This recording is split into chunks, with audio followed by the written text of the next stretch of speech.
Hello. Hello. हाँ sir. हाँ जी। So who is going to introduce sir?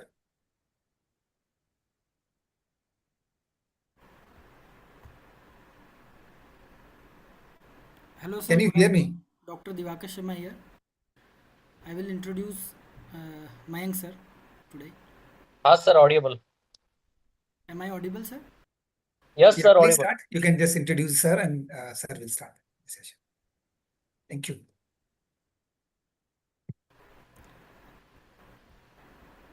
Shall I start sir?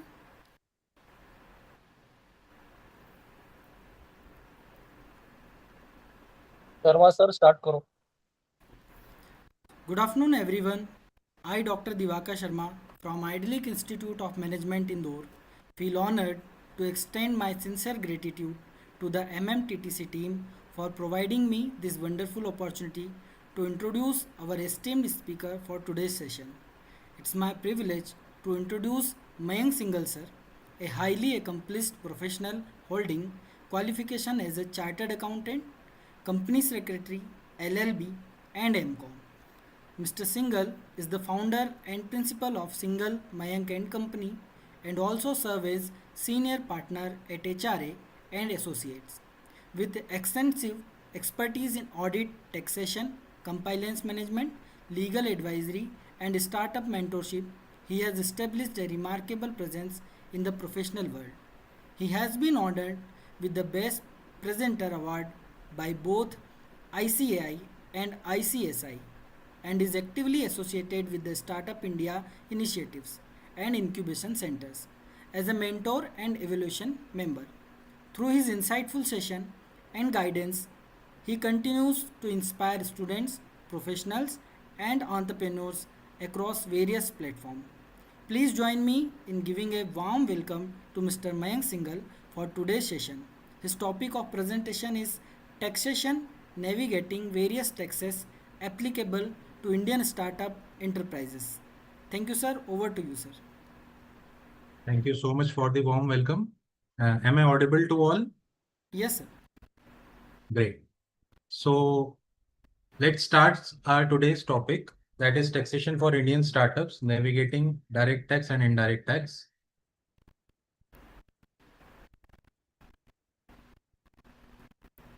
So, hi everyone, my name is Mayank Singhal, and by qualification, I am a chartered accountant practicing in various fields like litigation, compliances, helping the budding entrepreneurs to grow and become giants of industry.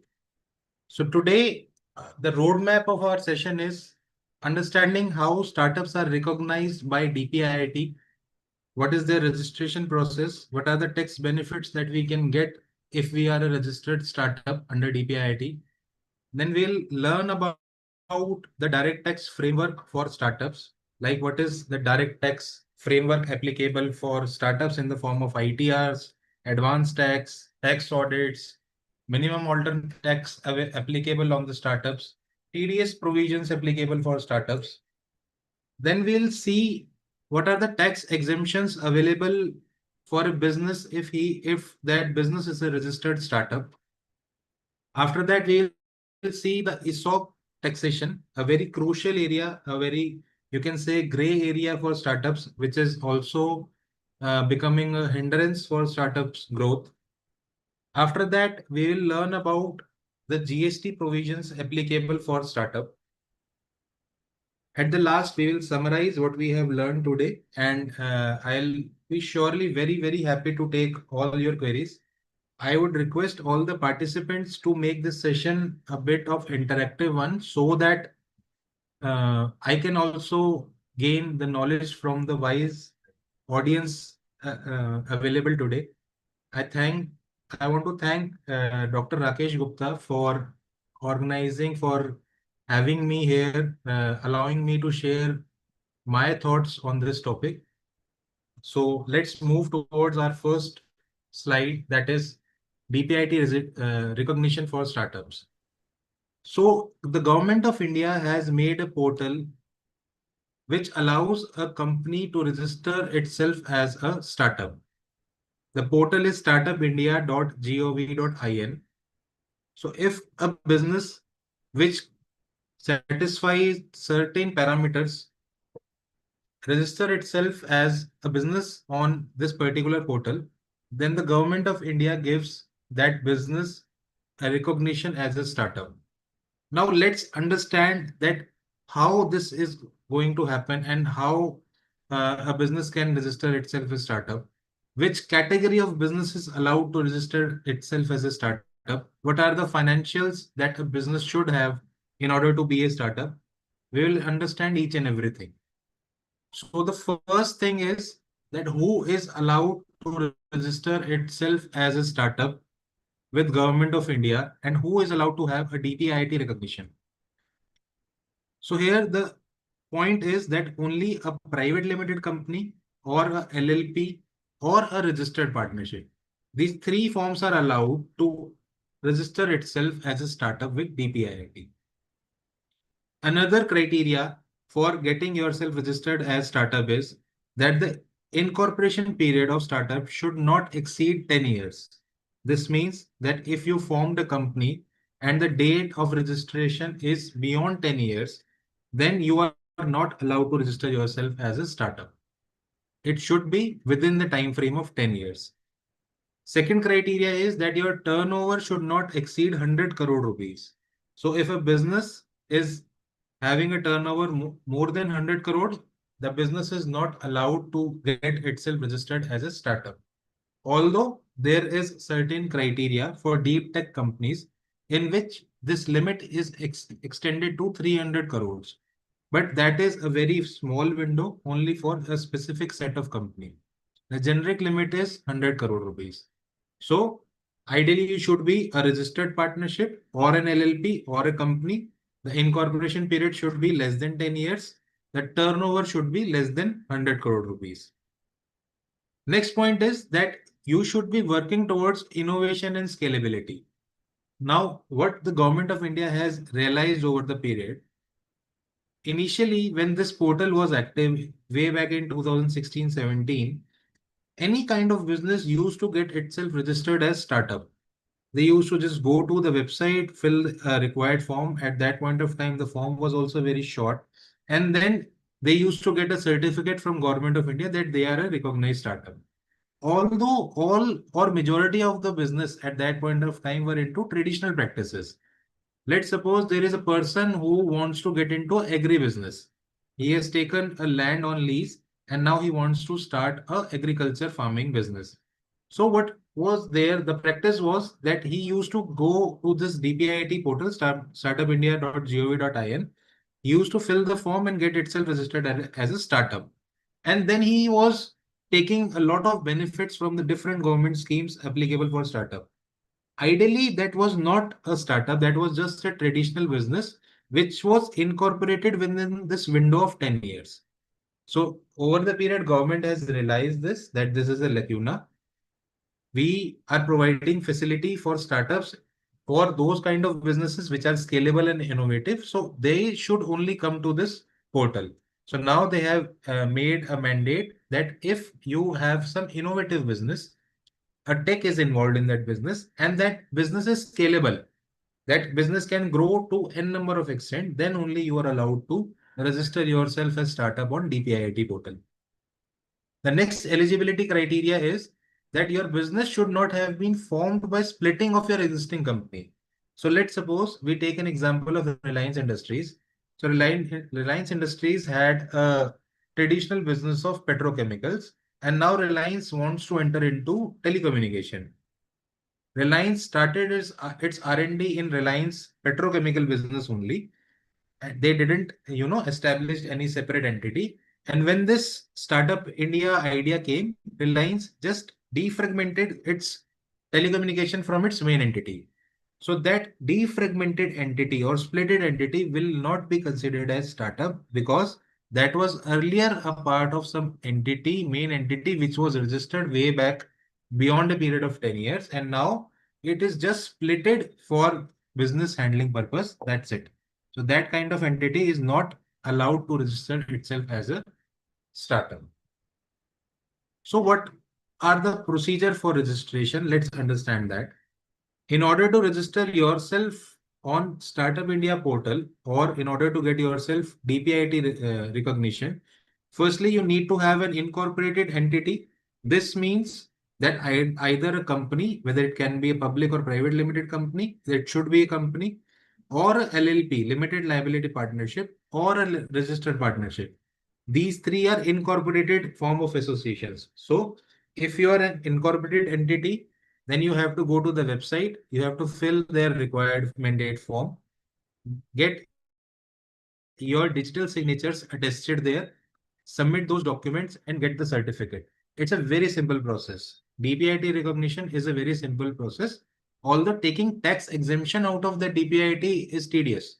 But yes, recognition is simpler. You just need to fill a simple form, although it's a lengthy form in which they ask certain questions like what kind of business you are into, when you incorporated, you need to attach your incorporation certificate there. Then they will ask you what kind of innovation you are doing. So if it's an innovative idea, then only they will allow, otherwise they will not allow. You have to upload your pitch deck there, a detailed description of the business which you are going to do or you are doing if you have incorporated. And then finally, you need to submit certain documents like PAN of the company, KYC of the directors who are authorized, board resolutions, and then have to submit it via digital signatures, class 3 digital signatures with encryption, and your certificate is ready. So DPIT recognition ideally comes within the same day. Practically, it comes within few hours of application, but the timeline is basically for 2 working days. Right? So just by filling a simple form, you can get DPIT recognition, and in this way, your business becomes a recognized startup as per Indian law. Now, with reference to your DPIT registration, let's understand the core of income tax provisions applicable for startup. Dear friends, this year the government of India has come up with a major change. Earlier, we used to have Income Tax Act 1961, which was binding on each and every citizen, or you can say the resident, and even on the non-residents who are having business activities in India. Now, our Honorable Finance Minister has introduced a new Income Tax Act by the name Income Tax Act 2025, which is successfully made applicable from 1st April 2026. This act has overtaken our previous Income Tax Act 1961, and the rules, Income Tax Rules 1962 has been taken over by Income Tax Rules 2026.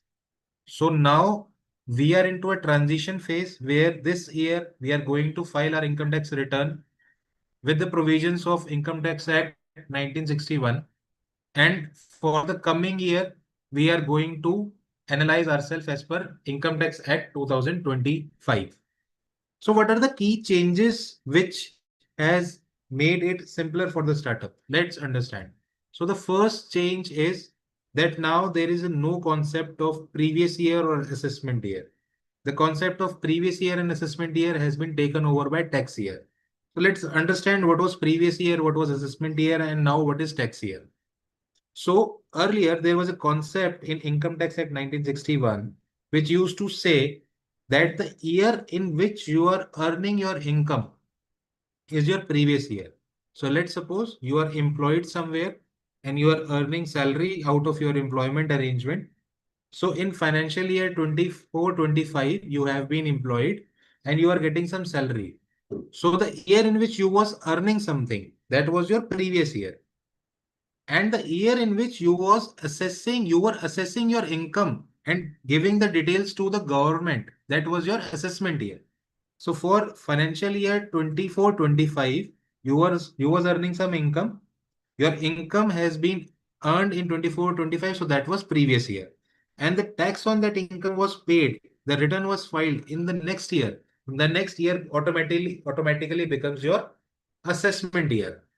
This concept, although was a decades old concept, but was a big challenge for the businessmen because they were unable to understand this concept.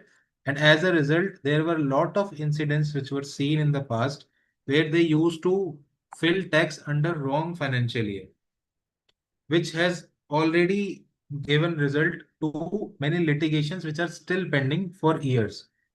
So the government has now removed this concept and they have introduced the concept of tax year. So what is a tax year? So tax year is directly defined as a uniform 12-month period, starting from April for the year and ending to the 31st March of the subsequent year. To give an example, we are into financial year 26-27. So now from income tax point of view, you just have a concept of tax year. So for every financial year, same tax year applies. Like we have financial year 26-27. So that is only our tax year. 26-27 is only our tax year. When we will deposit the tax, we will have to select 26-27 only. Earlier we used to select 27-28 for 26-27. Now we have to select tax year, which is similar to the financial year in which we are earning. So our income will be assessed as per tax year only. The concept of previous year and assessment year is abolished. So the new formula is there in the act, which says that tax year is now enforced, and for each financial year, same tax year will apply, and the income will assess according to the tax year. So now how it will happen? So you suppose, let's take an example of 26-27 tax year. So you will be earning your income in 26-27 tax year, and you will be filing the return of this income in your subsequent tax year, that is 27-28. Right? So the confusion for assessment in previous year is now gone. Let's take an example. Suppose there is a LLP by the name AI Logistics LLP. It is incorporated in the mid of year. For example, it is incorporated here on 15th of October 2026. So how the assessment of this particular entity will be done? So 26-27 will be its tax year. The tax year will start from the date of incorporation, that is 15th October 2026, and it will end on 31st March 27. The earning period assessment will be done for this particular tax period only, and the filing will be done, the return will be filed, and everything will be filed in subsequent tax year, which is 27-28. I hope the concept of tax year is clear to everyone. In case if any of the participant has query, kindly let me know. I will love to solve your queries. Okay, so moving towards the next concept, which is direct tax obligations, income tax return, advance tax, and audit. Now, if we are into a startup and we are doing any kind of business activity, then every business has to give certain documentation to the government year on year, so that the government can also see whether we are going as per law or not.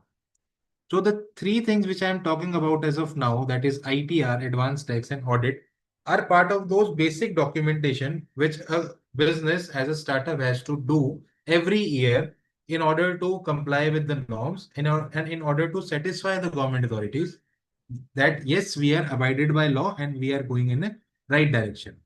So the first thing is filing of income tax return. Likewise, an individual, every business has to file its income tax return. If that business is a non-audited firm, then the return has to be filed by 31st July. Although if you have a business income, so from this particular tax year, the date has been revised from 31st July to 31st August. So if you have a business income, you are a startup, you are partnership, then you need to file your income tax return by 31st August in case of non-audit. You are not governed by the audit provisions. In case if you are governed by the audit provisions, then you need to file your income tax return by 31st October every year. So this is the timeline for filing income tax return. Now, which form is to be filed? So for LLP and firms, you need to file ITR 5 form. For company, the form is ITR 6. Both of these forms are only available in electronic form. There is no manual filing applicable as of now. Why I am telling this so? Because we have seen a lot of incidents in past where the businessman forgets to file its ITR. There were very limited number of transactions. Businessman was occupied in some of the activities and he forgot to file. Later on, some of the misleading persons in the market tell them that we will get it filed manually so that your records are updated. And what they do was they just put a random fake stamp on a physically filled form and give it to the owner of the business. So in this way, the owner remains in a dilemma that I have filed my ITR, but actually there is a default. So ITR cannot be filed in manual form. ITR 5 and ITR 6 both are only in digital form. Next liability is for advance tax, which every startup has to take care. In case if its tax liability for a financial year exceeds 10,000. So for a tax year, if your tax liability exceeds 10,000 rupees, then you need to give advance tax. So why this concept was introduced? Basically, even our government is also dependent upon the taxes which it gets from the people of India to run its basic activities, like the salary of government employees or the maintenance of infrastructure of the country, the defense of the country is all dependent upon the taxes which we are paying to the government. So if each and every citizen of the country uh, earn income in a particular tax year and give its taxes in the next tax year, then the quantum of deficit will grow up to a huge extent. So in order to carve out that possibility and in order to make the people more compliant, because if we don't collect tax on a timely manner, then the people also might, there is a chance of tax uh, provide the movement of taxes in a wrong manner. So in that particular kind of situation, the government insists that if you have a tax liability of more than 10,000 rupees in a particular tax year, then you need to pay advance tax. Now, how you will have to pay this advance tax? The advance tax is divided into 4 installments. The first installment is on 15th of June. The second installment is on 15th of September. The third installment is on 15th of December. And the fourth installment is on 15th of March. So in this particular way, you need to pay your advance tax to the government. In the month of June, at least 15% of your tax liability has to be paid in advance tax. In month of December, by December, at least 45% of your tax liability has to be paid by the way of advance tax. Till December, 75% of your tax liability has to be paid. And by the March, 100% of your tax liability has to be paid. Now it's very strange. Like if you're doing a business, how will you be able to analyze that how much amount I will be earning in this particular financial year? And out of that total earning, I have to pay 15% in the June itself. So this advanced tax calculation is totally dependent upon the estimation basis. If you have your business accounts with you, you have to see the past trend, how much amount of profits you are earning year on year, what is your expected growth rate in this particular year, and based upon that, every business has to pay advance tax, including the startups. Now coming to the next part, which is audit. So if any of the startup is into manufacturing or trading business and its turnover exceeds 1 crore rupees, then that startup is bound to get its books of accounts audited by a chartered accountant. So in that audit procedure, he needs to appoint a CA who will go through each and every transactions of your business. He will see whether the transactions are as per the provisions of applicable act or not. In case if he finds any discrepancy, he will issue a report to the management or to the stakeholders highlighting the discrepancies which he has found. He will also report it to the government of India via income tax portal that I have audited this business and I have found so and so discrepancies in this particular business. So this audit is mandatory.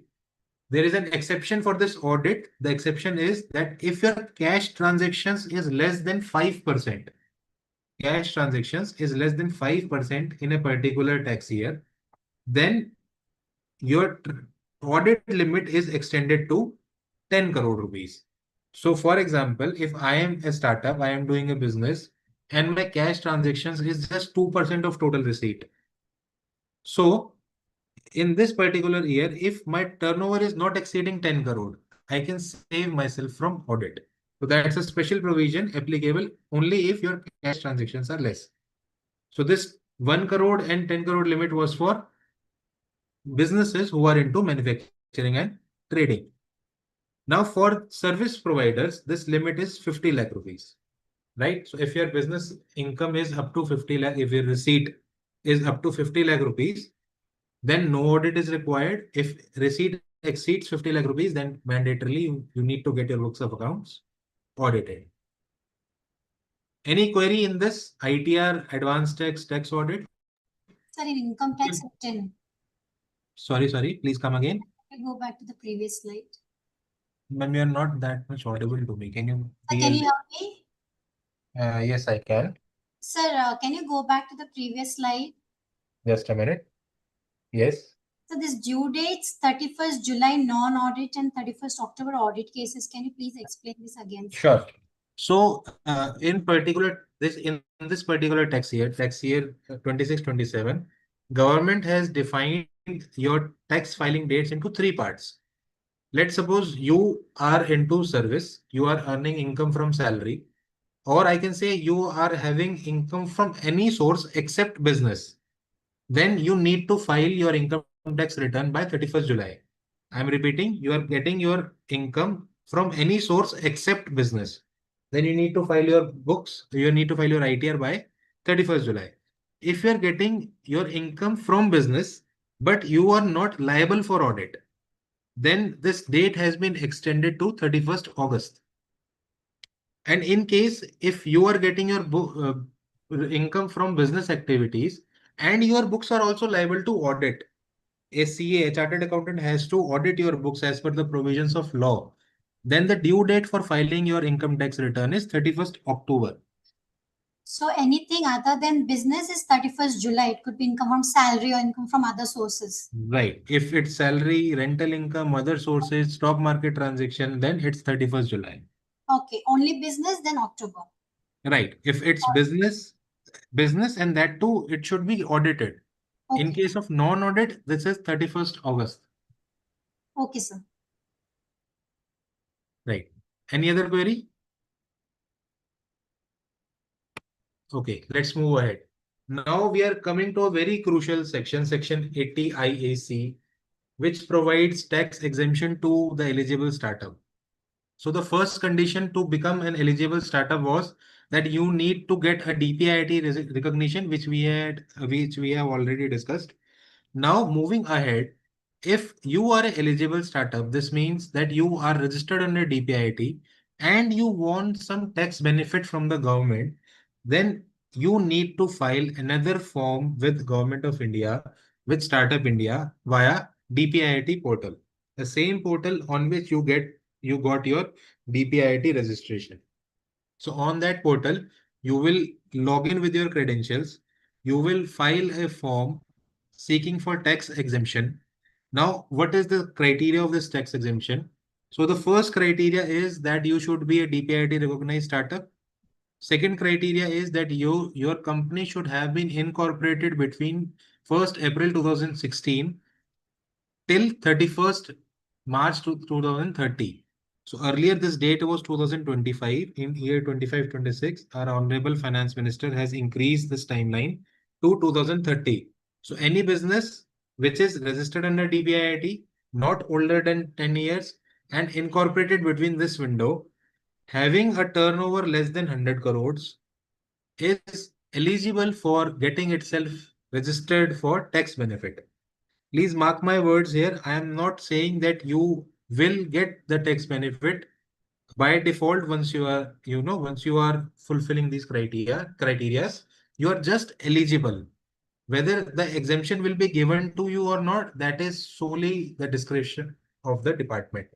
That DPIIT department will forward the documents to the income tax authorities. They, in coordination with DPIIT, scrutinize your documents. If they are satisfied that yes, you are doing something innovative, you are doing something unique, this is for the nation, you can build a multi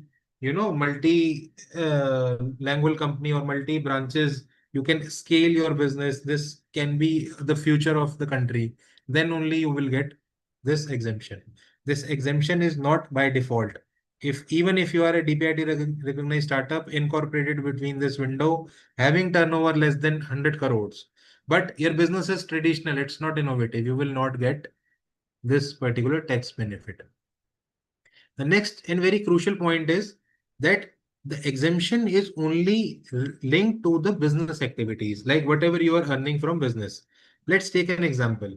Let's suppose we entered into a startup, we formed a private limited company, and we get ourselves registered with DPIIT. Now we are incorporated in this window only. The turnover is less than 100 crores, and we are getting income from two sources. First source is the profits which we are generating from the business. The second source is the rental income which we are earning from the premises which we have rented out. So, since our main motive is not to earn the rentals, our main motive was to conduct a business. My business income can only be exempt under this section, but my rental income will still be taxable. Similarly, if I am doing a business and I have parked my surplus money in some fixed deposits, then whatever interest I am earning from the fixed deposits, that will remain taxable.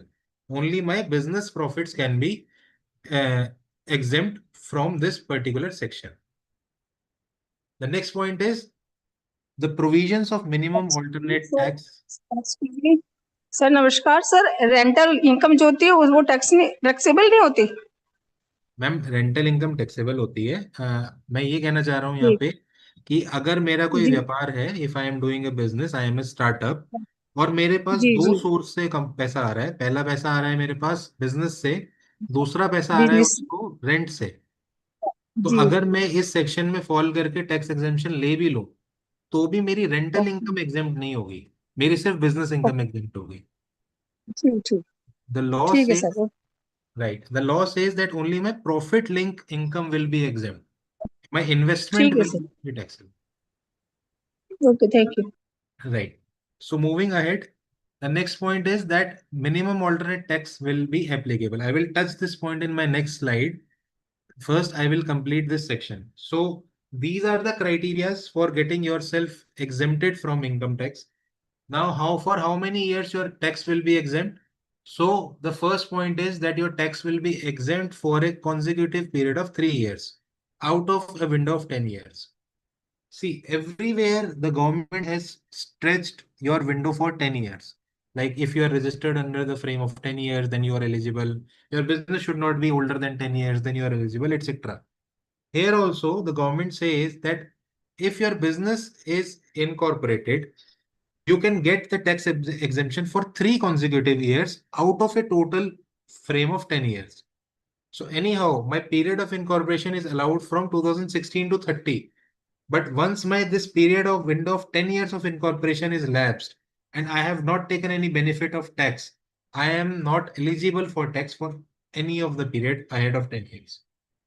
Let's take an example for this. So if I am a business, I have started a startup, I have taken DPIT recognition, I have taken everything, but my business started on 1st April 2016. And today on 22nd of May 2026, I am applying for tax exemption. Government will not allow because my time frame of 10 years has lapsed. Right? Now take another example here.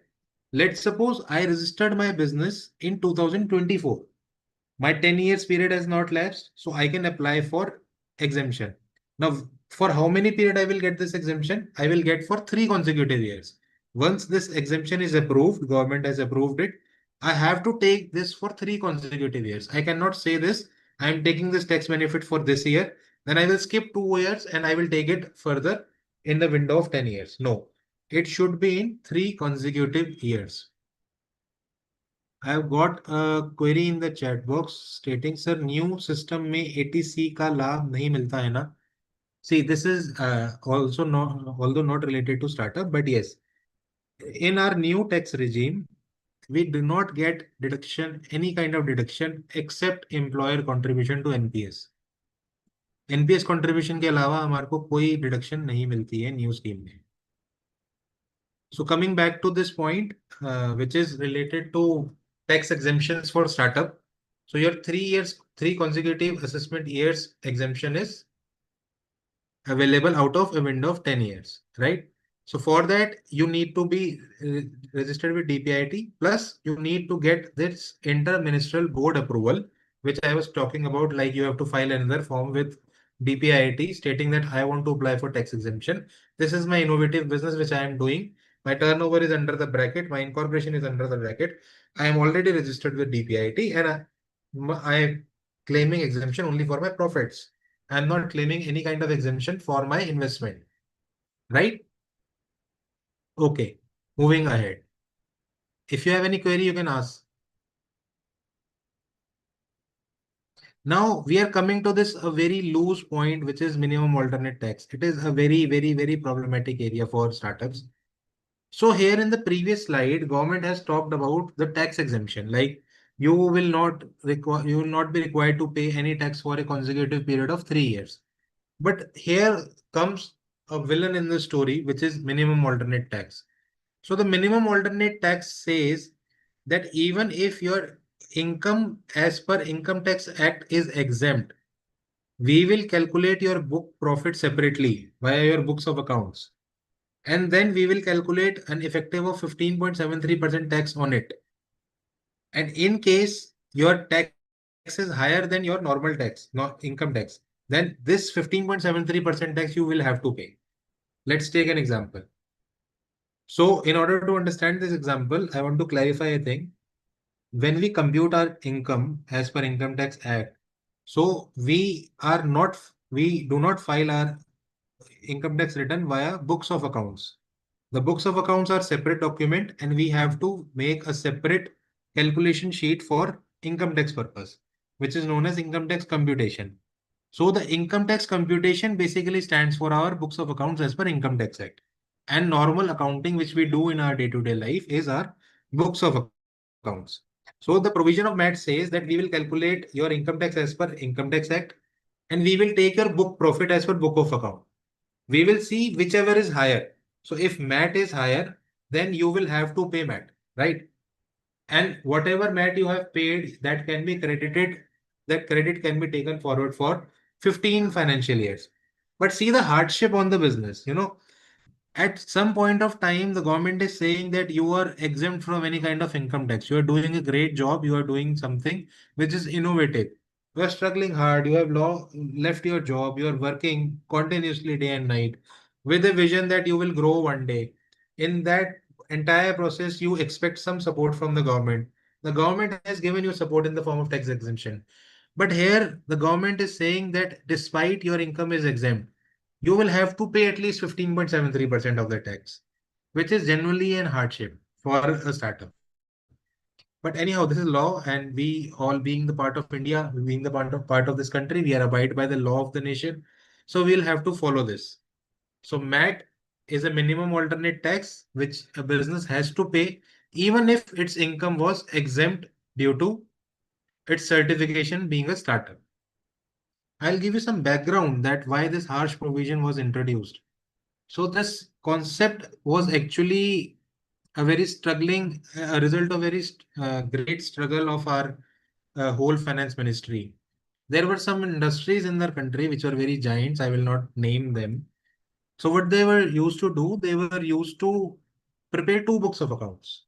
One was for their shareholders and one was for the income tax authorities. So what they used to do was, whatever they were preparing for income tax provisions, they used to show zero profit or they used to report loss year on year for that particular books. And whatever they were used to prepare for their shareholders, that was very, mesmerizing books of accounts with higher growth rate, 35-40% growth, huge dividends and everything. So at one end, their shareholders were very satisfied. At another end, they were not paying anything to the income tax authorities. So income tax authorities were very, they were in pain. Why these kind of businessmen are doing such an activity? That's why they introduced MAT. Like whatever you are reporting to us, that's a separate thing. Higher of your book profit or your income tax profit will definitely be taxable.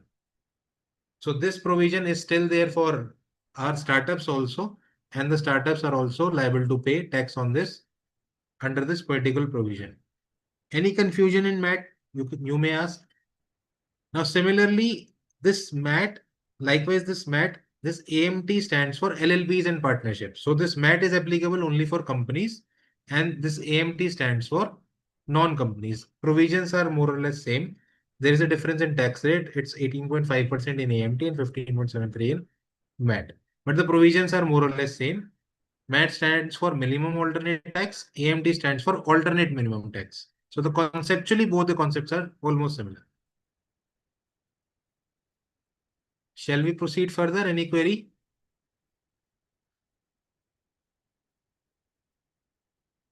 Okay. A very interesting and very important topic to study, TDS. So this is the major area where startups fail year on year. Actually, being into this industry for more than 10 years now, I have realized that startups are very good in their business ideas. They are very excellent, very pro. They have done a lot of research and development into this zone, and they are very good with their ideas. The main concern for them is compliances. And we, as a mentors for the startup, if we can guide them in a right way for the compliances, then the failure ratio of startups can reduce drastically, because ultimately the area in which they fail is the burden of compliance.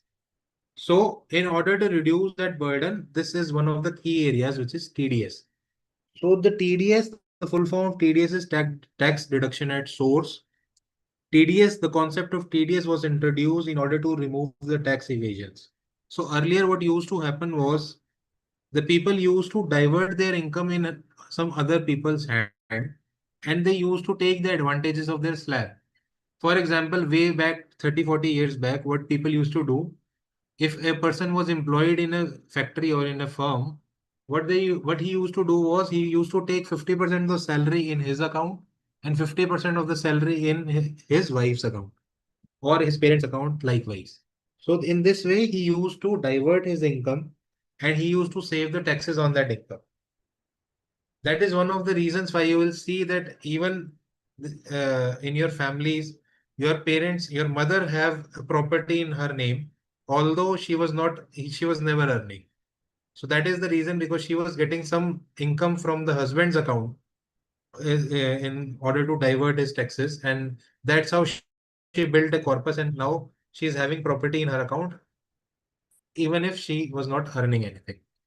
So this TDS concept was introduced in order to remove or in order to reduce this tax evasion concept.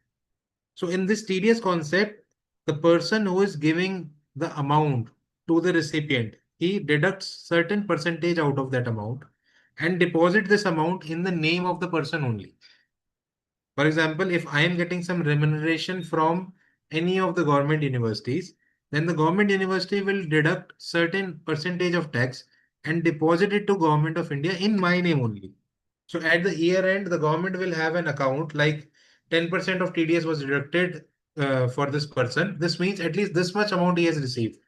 So I cannot deviate from my earnings. The concept of TDS, earlier it was a weaker part. Now it has become very strong, growing stronger day by day.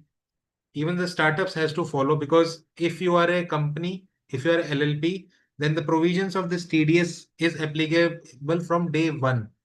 So even if you're paying something to your professional like CA or legal consultant or your technical consultant who is building websites for you, who is incorporating company for you, who is doing your auditing work, etc., and you are paying any amount above the threshold limit, then you are bound to deduct certain tax of that person and deposit it to the government.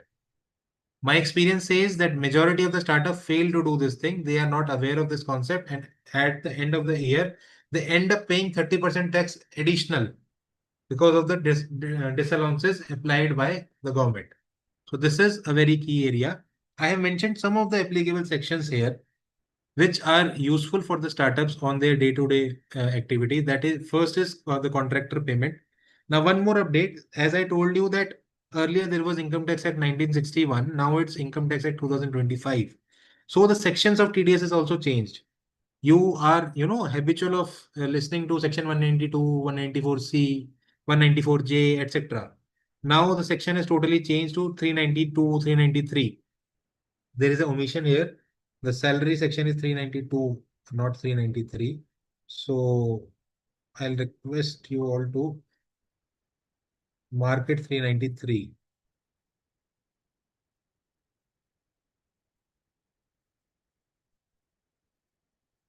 392, right. So the 393 is now a common section for each and every TDS transaction, and 392 is applicable for salary. Right. So the contractor payment is applicable at 1 or 2%. So if you are making payment to any individual and HUF, 1% TDS is applicable. If you are paying to any person other than individual and HUF, then 2%. The payment if exceeds 30,000 rupees for a single invoice, then you are liable to deduct TDS. And suppose the invoices were of shorter term, the invoices were of 20,000, 25,000, but cumulatively, in a cumulative way for a financial year, it exceeds 1 lakh, then you are bound to deduct TDS. For professional and technical services, it's 50,000 rupees. Any amount given either in a single transaction or cumulatively for a year, you need to deduct 10% TDS. For rental, it's 50,000 per month or 6 lakh rupees per annum. So if you are having your office or a warehouse on rent, then 50,000 per month is your threshold for TDS. Purchase of goods. If you are purchasing a goods worth 50 lakh rupees from a single person, and your turnover is exceeding 10 lakh rupees, 10 crore rupees, then you are bound to deduct TDS. For salary, it's as per the slab rate applicable for any of the person. Like if your income is 6 lakh rupees, you will come under different slab. If your income is 60 lakh rupees, you will come under different slab. Any query regarding TDS? Okay. So now I will come to a No, sir. Oh, okay. So now I'll come to a very crucial topic for startup related to TDS only. The previous slide was just an informative one, which you need to take care while you are mentoring startup. The next slide is very important for lower deduction of TDS. See, the nature of a startup is like they are into research and development phase for many of their initial years. Then they develop a prototype, they do market testing, then they come up with a product, they approach investors. And in this whole economic life cycle of startup, they are into losses for many of the years. You can see the example of Paytm, you can see the example of PhonePe, you can see the example of Mamaearth, Honasa Consumers, you can see the example of Paytm, Boat, yeah, and there are n number of startups, n number of the famous startups, they are still under losses.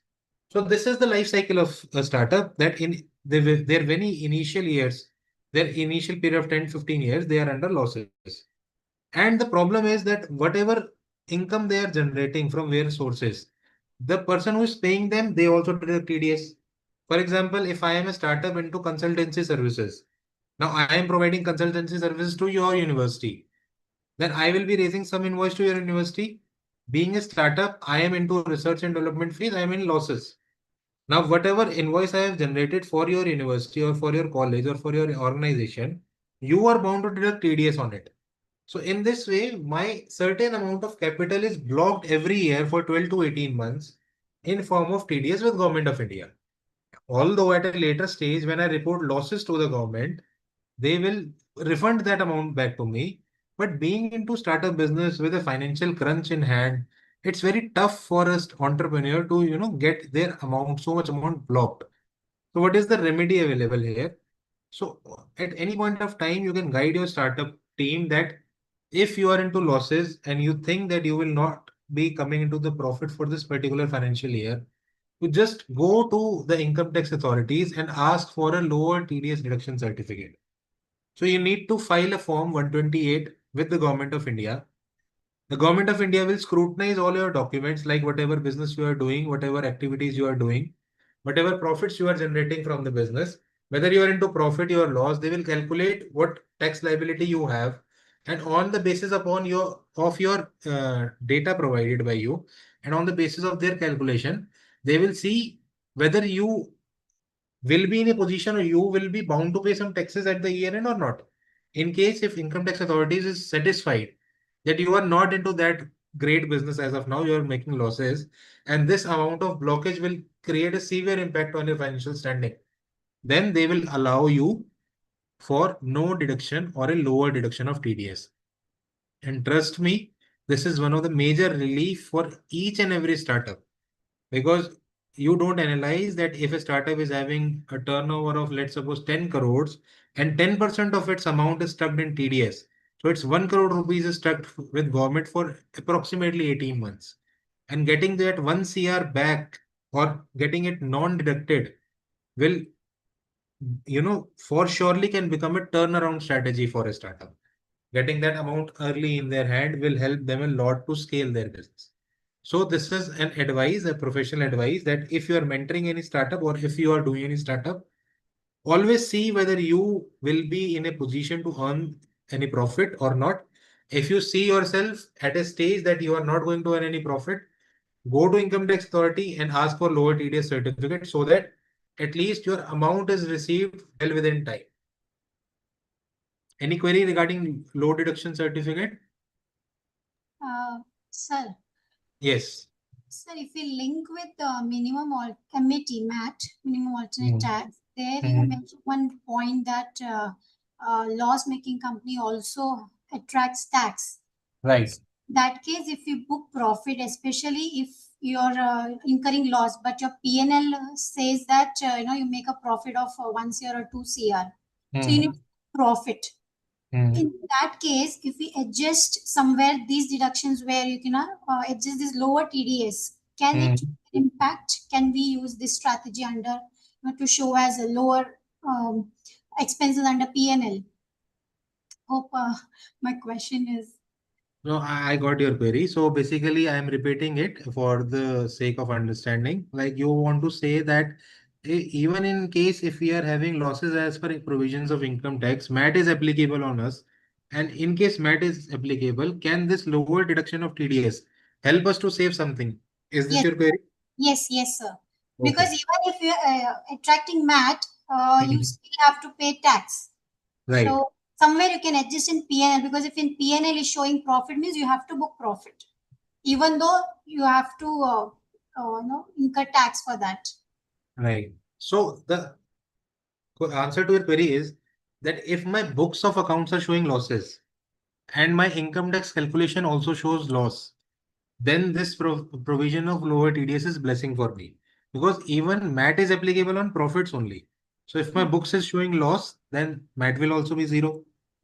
Negative of percentage of anything will be negative. So that's how there will be no income tax. Now the situation arises when I have some profits in my book of account, but my income tax calculation either provides me exemption under the section which we discussed, or my income tax calculation says that you will not be bound to pay any income tax as per Income Tax Act. So in this way, I am into dilemma whether my lower TDS certificate will be applicable to me or not. So the answer to this query is that in that situation, your tax authorities will do calculation from both the ways. They will also see MAT, they will also see your normal income tax. And based upon that, they will analyze that how much percentage of tax is applicable to you this year. For example, if you are coming under MAT, you are not coming under normal provision. So your tax is 15.73%. So anyhow, you are not bound to pay anything more than 15.73%. And the total TDS which is deducted during a financial year, if it exceeds this percentage, then they will restrict it to that 15.73%. So in this way, excess will be reduced, excess will be saved. Okay, sir, got it. Right. Any other query? Any of the participant? Okay. So moving ahead to the very next concept, a very interesting concept. I will take a lot of time with this concept. This concept is unique. This concept is the one which is the backbone of this whole startup industry. A very, very, big pain area for the industry. All the government has tried to give some relief, but the relief from my perspective is not enough.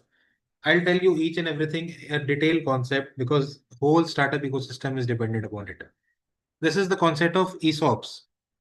Now, the ESOP stands for Employee Stock Option Scheme.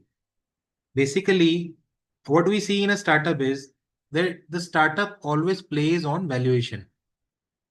Startup always focus on valuation. Higher the valuation, higher the market credibility of the startup. So if the valuation of any business is higher, then he is able to get more resources, more returns out of that business. he is able to attract investor. Practically on the ground level, the startups does not have that much cash in hand. The figures are only on the documents only, based upon the estimation, based on the future prospects. Because you can see that there are many of the listed startups now, each of them is making loss, but their valuation is in thousands of crores. So how a totally loss making business can be into thousands of crores? So that is the whole game of valuation. So practically what the startups do, they don't have a sort of, so you can say they're not that cash rich, but they have valuations. Now, if you don't have cash, if you don't have funds, you don't have resources, then it is very tough for you to attract a talented person in your entity. The talented person will only stay if you are paying him the worth he is to. So if he worth 2 crore rupees and you are paying 2 lakh rupees, he'll not be part of your entity. So in order to attract this kind of talent, what the startups do? They give ESOPs to the person who are working in the entity. And this ESOP scheme looks very, very lucrative. What the startups do? They ask the employee that, okay, I know that you are worthy 1 crore rupees per annum, but as you know that we are a startup, we are into initial stage of funding. We don't have this much of cash with us. What we can do is you work with us for 5 years, and after 5 years, you will get 5% of our equity of the company. You will get the 5% of the share at a very subsidized rate. So let's suppose the value of my company share is 2000 rupees. I will give you it in 50 rupees. So in this way, you will become the owner of 5% of the company, and whatever amount you will be getting by the sale of these 5% equity, that will be your personal amount. So if you will work religiously with our company, you will take this company to a new height. The value of that 5% will increase in the market. And in this way, you will get much more amount than what you will get in the salary if you're working in a seasoned or a regular traditional business. So this attracts young startup, young entrepreneurs or young, mind to work actively in the startup. That's why you have also seen that in startup culture, we will see they're working for, at 2 a.m. in the morning, or they're working till 12. They're all sitting in the offices in front of system. They are all, doing business like a battle. ESOP is one of the motivation for them. But this ESOP has now become a problem for this kind of talent. So in order to understand this further, I will explain the stages of ESOPs to you now. The first stage of ESOP is grant stage. So this stage is the phase where the negotiations between the employer and employee is going, and the person is saying, okay, fine, you work with us for 5 years. Down the time of 5 years or down the time of 4 years, whatever the terms and conditions they are agreeing, downline the time of 4 or 5 years, if you successfully continue with our entity to the satisfaction of the employer, you will be eligible to get 2000 rupees share in 50 rupees, and you will be eligible to get 20,000 shares of our company. So this is a negotiation phase where we are doing nothing. We are just giving him a opportunity to work with us for a certain point of time. If you work with us for a certain point of time, you will get this much quantum of share at this huge discount. So this is grant stage. Second is exercise stage. Now, the time of 5 years or 4 years, which we had discussed, is over. The employee has successfully done his job for this particular period. And now the company is giving him a right. Okay, fine. We had a discussion earlier. Now it's time. You have the right to buy our share worth rupees 20,000 or 2,000 as of now in just 50 rupees per share. So this is exercise stage where you are giving right to the employee to exercise his right to buy shares at a huge discount, which was already committed to him at the time of his appointment or at the time of giving him this option, right? Finally, sales stage. So sales stage is the stage where this exercise right by the employee is ready for sale in the market. So whatever shares he has exercised at that point of time in discount, now he wants to sell it into the market to anyone. Either if the company is listed to, so he can even go on the stock exchange to sell, or if the company is unlisted, then he can ask the promoters or the existing shareholders to buy those shares. So third stage is sale stage, right? So again, I'm repeating, there are three stages. First is grant stage, where the option or the negotiations are going on. Second is exercise stage, where the employee has exercised his right to buy the shares. Third is sale stage, where the employee is ready to sell his shares, which he has exercised earlier in the market. Now talking about the taxation part. So at the grant stage, when the negotiations were going on, since this is only verbal communication, the employee has not given anything in terms of money. The employer has not transferred anything to the employee. This is just a communication stage. So at grant stage, there is no taxation. Neither employee has to deduct something, nor neither employee has to pay something, nor employer has to deduct something. This is just a grant stage, right? In the stage of exercise, when my employee is paying something to the employer, in this monetary transactions are happening. My employee is transferring some amount to employer. My employer is transferring shares to his demat account or to his account, or his transfer physical shares to the employee name. So in this, there is some transaction.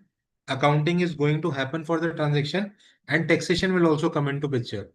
So at that stage of exercise, my employee is bound to pay tax on the discount which he is getting in this particular transaction. So let's suppose in this transaction, my shares was valued to 1000 rupees and my employee is getting it in 100 rupees. So that 900 rupees will become his perquisites, and that 900 rupees will be his deemed salary. The discount which the company is giving will become his deemed salary, and that discount will be added to his salary for taxation purpose, and the tax will be applicable on that 900 rupees. Right? At the sale stage, when now this employee is ready to sell his stake, which he has got from the company in the market. So at this stage, he is transferring shares to some other person and he is getting remuneration out of it. So at that stage also, taxation will apply. Now at that stage, my cost of acquisition will become my fair market value, the price which I paid plus the discount which I got. So earlier, 1000 rupees was the value. I only paid 100, but I paid tax on 1000. So that 1000 will become my cost. And whatever amount I'm selling, that will become my sale price, and difference will be taxed. Any query in this particular slide, the three stages which I have explained, because my next slide is totally dependent upon this. Sir तो double tax हो गया ना sir? Okay, query आई कि sir ये तो double tax हो गया, double मार पड़ी. See, the answer is no. Double tax नहीं हुआ. उसका रीजन मैं बताता हूँ. Let's take an example via figures. So I am. इनको पैर में लग गई थोड़ा सा गेज का. Sorry. वो थोड़ी सी पानी का बनाना रखा ला देना. खाना ज्यादा लीची लाया हूँ. खाना ज्यादा अच्छे से नहीं खाई, एक डेढ़ पूरी खाई. Okay, I guess one participant has by mistake opened his mic. I'll request to check and mute, please. लीची में मिर्ची नहीं होती, मीठी होती है लीची तो. Request to all the participants, kindly check their mic and please mute. Thank you. So the query is now double taxation. So I am giving an example stage wise. Let's suppose I am standing at grant stage. At this point of time, I am just providing, an option. So me and my employee, I am the employer, I am a startup. I have given an option to my employee that, see, my valuation per share is 1000 as of now. I'll give it to you 100, provided you work for me with me for 5 years. So at this stage, no tax. Now I am at exercise stage. My employee says, sir, 5 years back, you promised me to give 1000 rupees worth share at 100 rupees. I'll say the option is still on if you want to exercise. He say, okay, fine. He transferred 100 rupees to me. And against that cost of 100 rupees, I am giving him a share worth 1000. So the 100 will be his cost plus the 900 rupees, the discount which he has got will become his perquisites. So here he is paying tax on 900 rupees, which is added to his income. Now he has moved to the third stage, which is sales stage. So at sales stage, what he is doing, he is selling the shares in the market. Here, his cost of acquisition will be 1,000 because on 900 and 100, he has already paid taxes. Now, whatever remuneration he will be getting out of this sale, suppose he sold it for 1,500. So here he will be taxed only on 500 because on the 1,000 part, he has already been taxed. Got it? Okay, sir. Yes, sir. So here there is no Yes, double sir. taxation. The taxation is splitted in stages. Excuse me, sir. Yes, Are you able to hear me? yes. Sir, at the point of exercise stage, when the person is still holding the shares, stocks, so although the difference is of 900, but until and unless we do not sell, like we hold our stocks also, until the time we are not selling them, they are not considered as part of our earnings. Absolutely. So if we are purchasing stocks in Agro or Zerodha, by the time we are holding them, that is not being taxed. Only at the time we sell them, that comes under our earnings. So why this extra stage? Although the 900 amount is there, but actually it should only be at the sale stage. Right. So I think now we both are sailing in the same boat. Both are feeling the pain of a startup, the pain which I was talking about. So I'll tell you the difference here. But yes, the point which you have, touched, it's really appreciating. This is the only pain which the startup is facing in this ESOP scheme. But to answer your query first, why 900? Because see, when you buy any stock from Zerodha or Grow, suppose you're buying stocks of Reliance Industries. So whatever price Reliance is charging, you have to pay entire amount. Now that amount is tax paid money. You have already paid tax on that money, and now you are paying the shares out of the tax paid money. Here you are getting 1,000 rupees worth thing in just 100 rupees. So that's why you are paying only 100 and government is saying, okay, the 900 is the benefit which you are getting and you please pay tax on this benefit. That's why they are charging tax on this 900 at this exercise stage. Okay. Had the employee paid entire consideration, for example, he would have paid 1,000 rupees only for 1,000 rupees worth share. Then he was not required to pay anything because he is not getting any benefit. Is it clear? Okay, sir. One more thing. Let's switch our mindset to a typical Indian tax evading mindset. So if I had to evade tax and I am a startup, what I will do, I will say to my employee, boss, you don't have to pay any tax as of now. What will we do is we divide our salary into every 5 year scheme. Now, after every 5 year, at every 5 year stage, I will provide you ESOP right. Or let's reduce this time frame to 6 months. In every 6 months, I will provide you ESOPs. So if this particular discount would not have been taxed, what the employee would have done, the employer would not be paying that much salary. They would be giving the shares of the companies to the employee on discount, and that discount would be taxed only at that point when the shares would have been sold. So in that way, you will defer that tax for an n number of years, right? So the government looking into this, tax evasion mindset of the business said that whatever discount or benefit you are getting at exercise stage, pay tax on the exercise stage only. And whatever additional benefits you are getting on sale stage, you will pay the tax only on that benefit portion in the sale stage. Right? Okay, sir. Right. So these three terms are clear. Grant stage, where only verbal communication is done, no transfers. Exercise, where I am getting some discounted shares in terms of against this contribution in terms of time which I have given to the company. In sale stage, I am selling these shares in the market for money. Let's take a case study here. So there is a company by the name the Paper Millionaire Paradox. Sorry, there is a case study by the name Paper Millionaire Paradox. There is a startup by the name Quantum Hive Technologies Private Limited. So the Quantum Hive Technologies is a DPIT registered AI based startup which is into health diagnostics. He is doing some innovative business. It was incorporated in 2022. It qualifies all the conditions, like it is a startup, recognized startup, incorporated within 2016 to 2030. Now it has raised some venture capitalist funding and it is growing at a very fast pace. But as I told you that the startups are very rich in their valuation part, but they are not very good at cash reserves.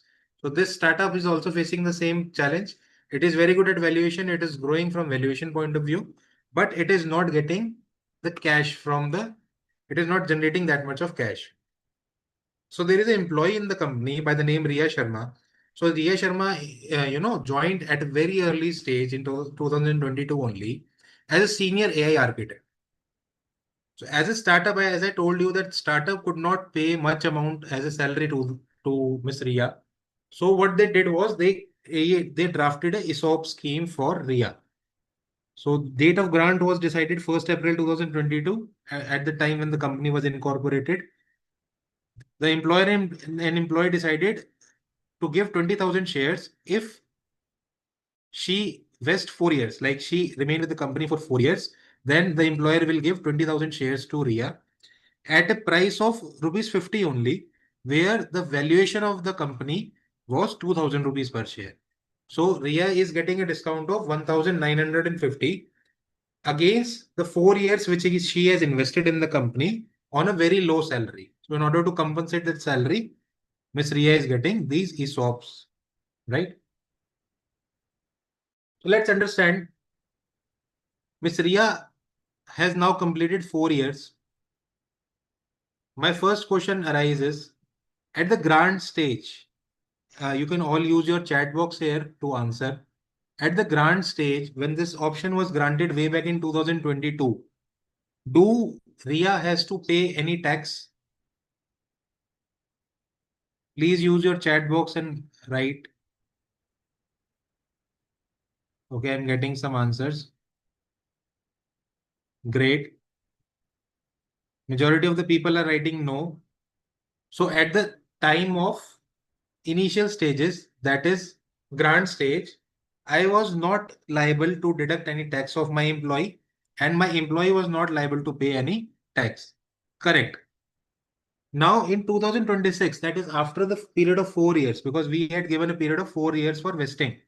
So after the period of 4 years, now Miss Riya asked her employer, "Ki boss, आपका वादा था, you had to pay me this much of shares at discount of 50.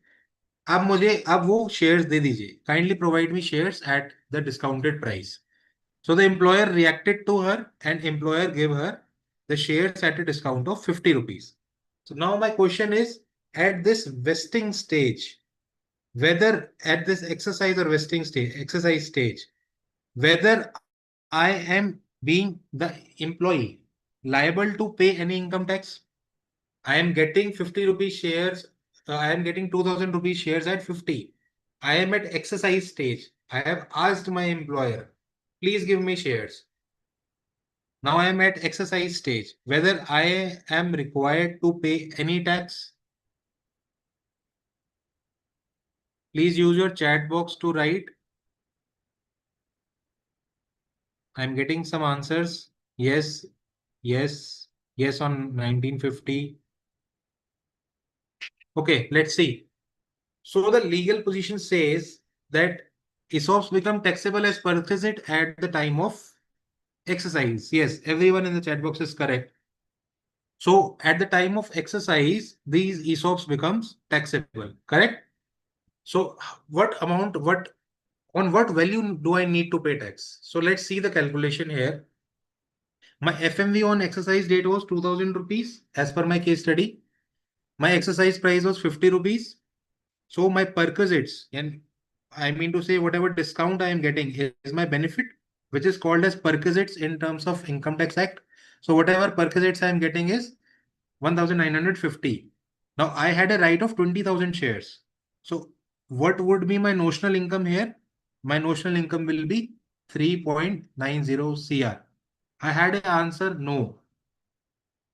So, Lavkush, sir, I'm sorry to say, but at the time, at this stage, when we have exercised the right, the differential amount, which is this, you can say the discount, this is my income.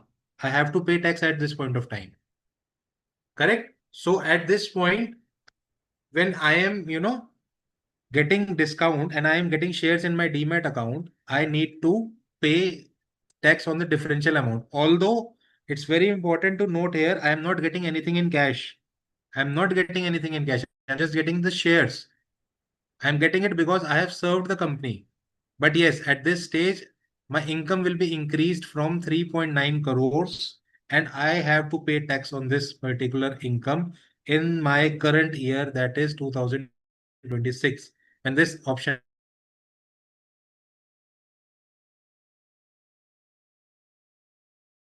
How will be she paying, sir, then? Because she has no money.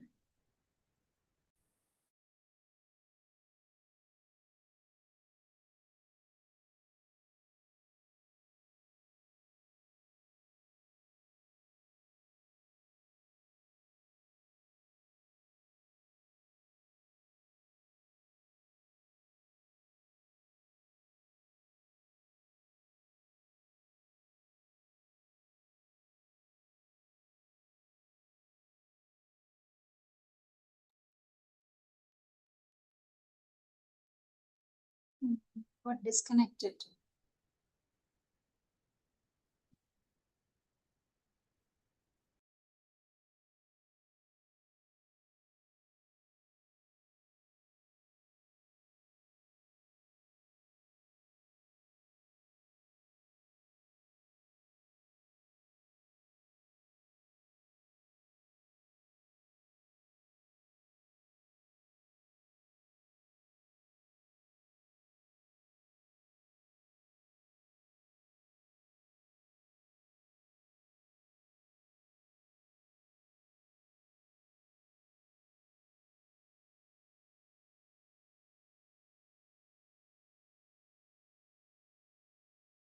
I think there was some technical issue, so I was just out of this. So continuing here.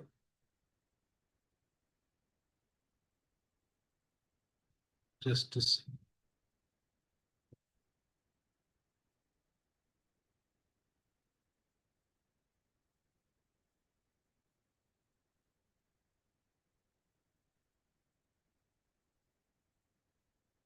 Okay, so I was at this ESOP calculation.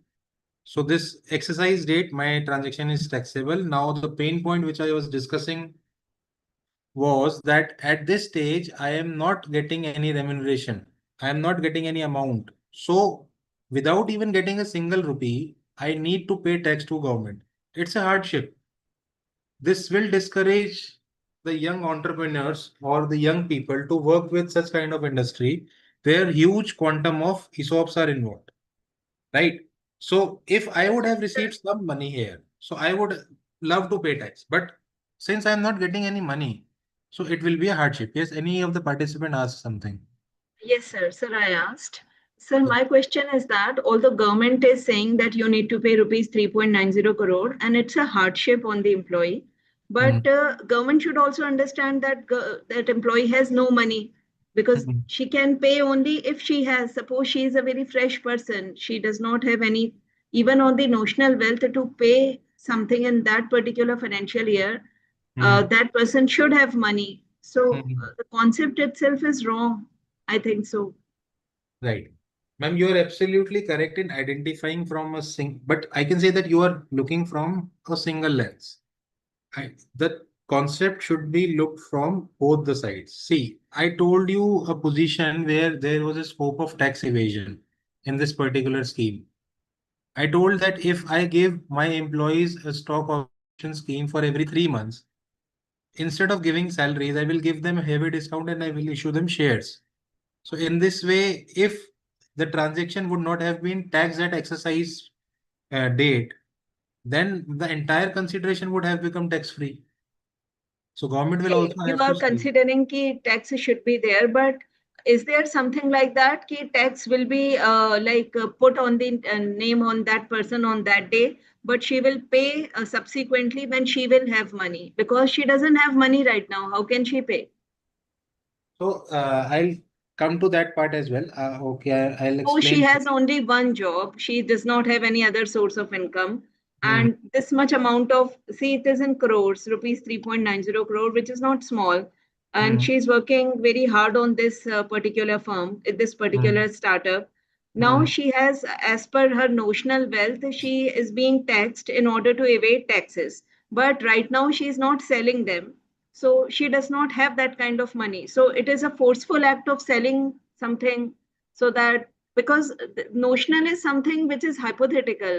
So hypothetical money, how can you pay actual money for something which is hypothetical? Uh, if my paying capacity is not that, I have not sold the shares, and right now I do not have a then kind of income so that I can pay that much amount of tax. So should government is actually asking to pay at some later date, or the payment has to be made in the same year itself? As per law, the payment has to be made in the same year itself. Now, there is also a concept of vesting. So I'm covering that part as well. So what does vesting say is that when this option was given, as you can see on the screen, when this option was given, the option was for 4 years. So after 4 years, my vesting window opens. My vesting window opens means now I have right to purchase the shares at a discounted rate.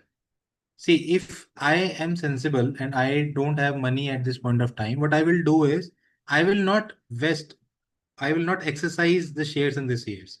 I will keep my right with me. The day I have money with me, I can, exercise my vesting right.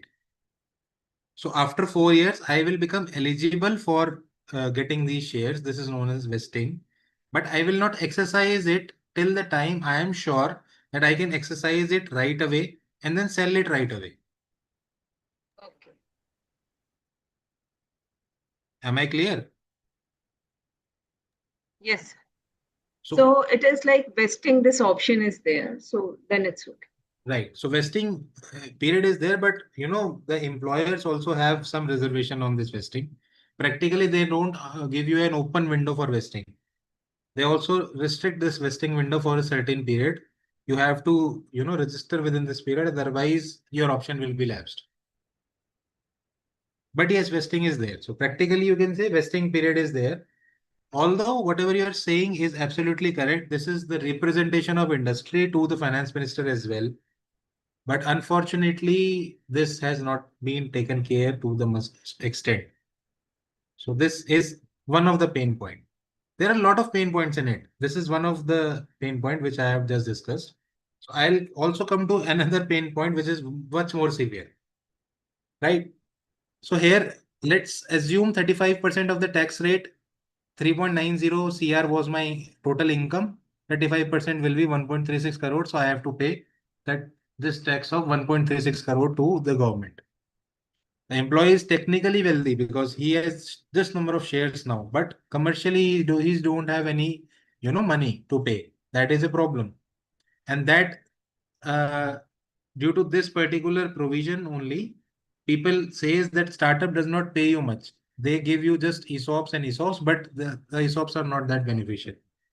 ESOPs are only beneficial when the company become multi-million unicorn and when there is easy selling for the shares. Otherwise, ESOPs are not that much beneficial for the people who are working in the entity. Okay. Now, what does DPIT recognition benefit has given in this situation? So as I told you that this is the generic law which is applicable in the country. But if you are a recognized startup, then the government has given you some concession. The government has said that even if an employee has exercised his right in this particular current year, we will not ask employee to pay tax in this particular current year. We will say that you have a window of 5 years. You have a window of 60 months. So in this particular 60 months period, the company will not ask you to pay tax or the government will not ask you to pay tax. But as soon as this 60 months or 5 years expire, you will have to pay tax. So if you are a startup, then your employee to whom you are giving ESOPs, he has this option. He can defer this taxation for 60 months, or he can defer this taxation till the time he leaves the company. Suppose within this period of 60 months, he is going to leave the company. So the day he is leaving the company, he has to pay tax on that date, right? Third is if he is selling shares. So let's suppose within this window of 5 years, he has got some buyer and he is selling these shares to the person. So in that particular time frame, he has to pay tax on this perquisite as well as on the consideration he is receiving as for the sale of the shares, right? Whichever is earlier. So 60 months or sale of shares or employee leaving the company, whichever is earlier. So if you are a DPIT recognized startup, you get this additional benefit that within you can extend it to 60 months or till the sale of these shares or till the employee is leaving the company, whichever is earlier. Right? Now, another part which is coming and which is very crucial. So one more update which I want to give to you is my session will continue till 4 and the next speaker will join by 4 only. So this taxation part will continue till 4. So next part which I am covering is sale of shares. Now in this particular chart which I had discussed, we had 3 options. First was grant, second was exercise, third was sale. So in grant stage, an option was given for 4 years. 50 rupees was to be paid for 2000 rupees share. In 2022, the option was given as per example, 4 years passed. My employee exercised their share. He got 3.90 worth shares in his demat account and he has to pay 1.36 crore rupees as tax. Now the time comes when finally he wants to sell these shares. Now this is the hardship which the industry is facing. Startups are very, very, very, lucrative, but they are very unstable. So what happened is in 2028 that employee decided to sell the shares. But at that point of time, the AI sector becomes vulnerable and it collapsed. The startup funding was, stopped. There was no funding with the company. Company valuation declined severely. And Miss Ria, who was selling the shares, she only managed to get a buyer at just rupees 300 per shares. So this is the hardship, the share for which she paid 50 and she paid tax on 2000 rupees. Now she is only getting a buyer for 300 rupees. So here she, instead of getting capital gain, she is incurring loss. So the sale price will be 300 and the tax which she paid, the price on which tax she paid was 2000 rupees. So his cost is 2000. Her loss per share is 1700 rupees and her total loss is 3.4 crore rupees. So she only managed to monetize 60 lakh rupees out of this transaction, on which she had already paid 1.36 lakh crore rupees tax.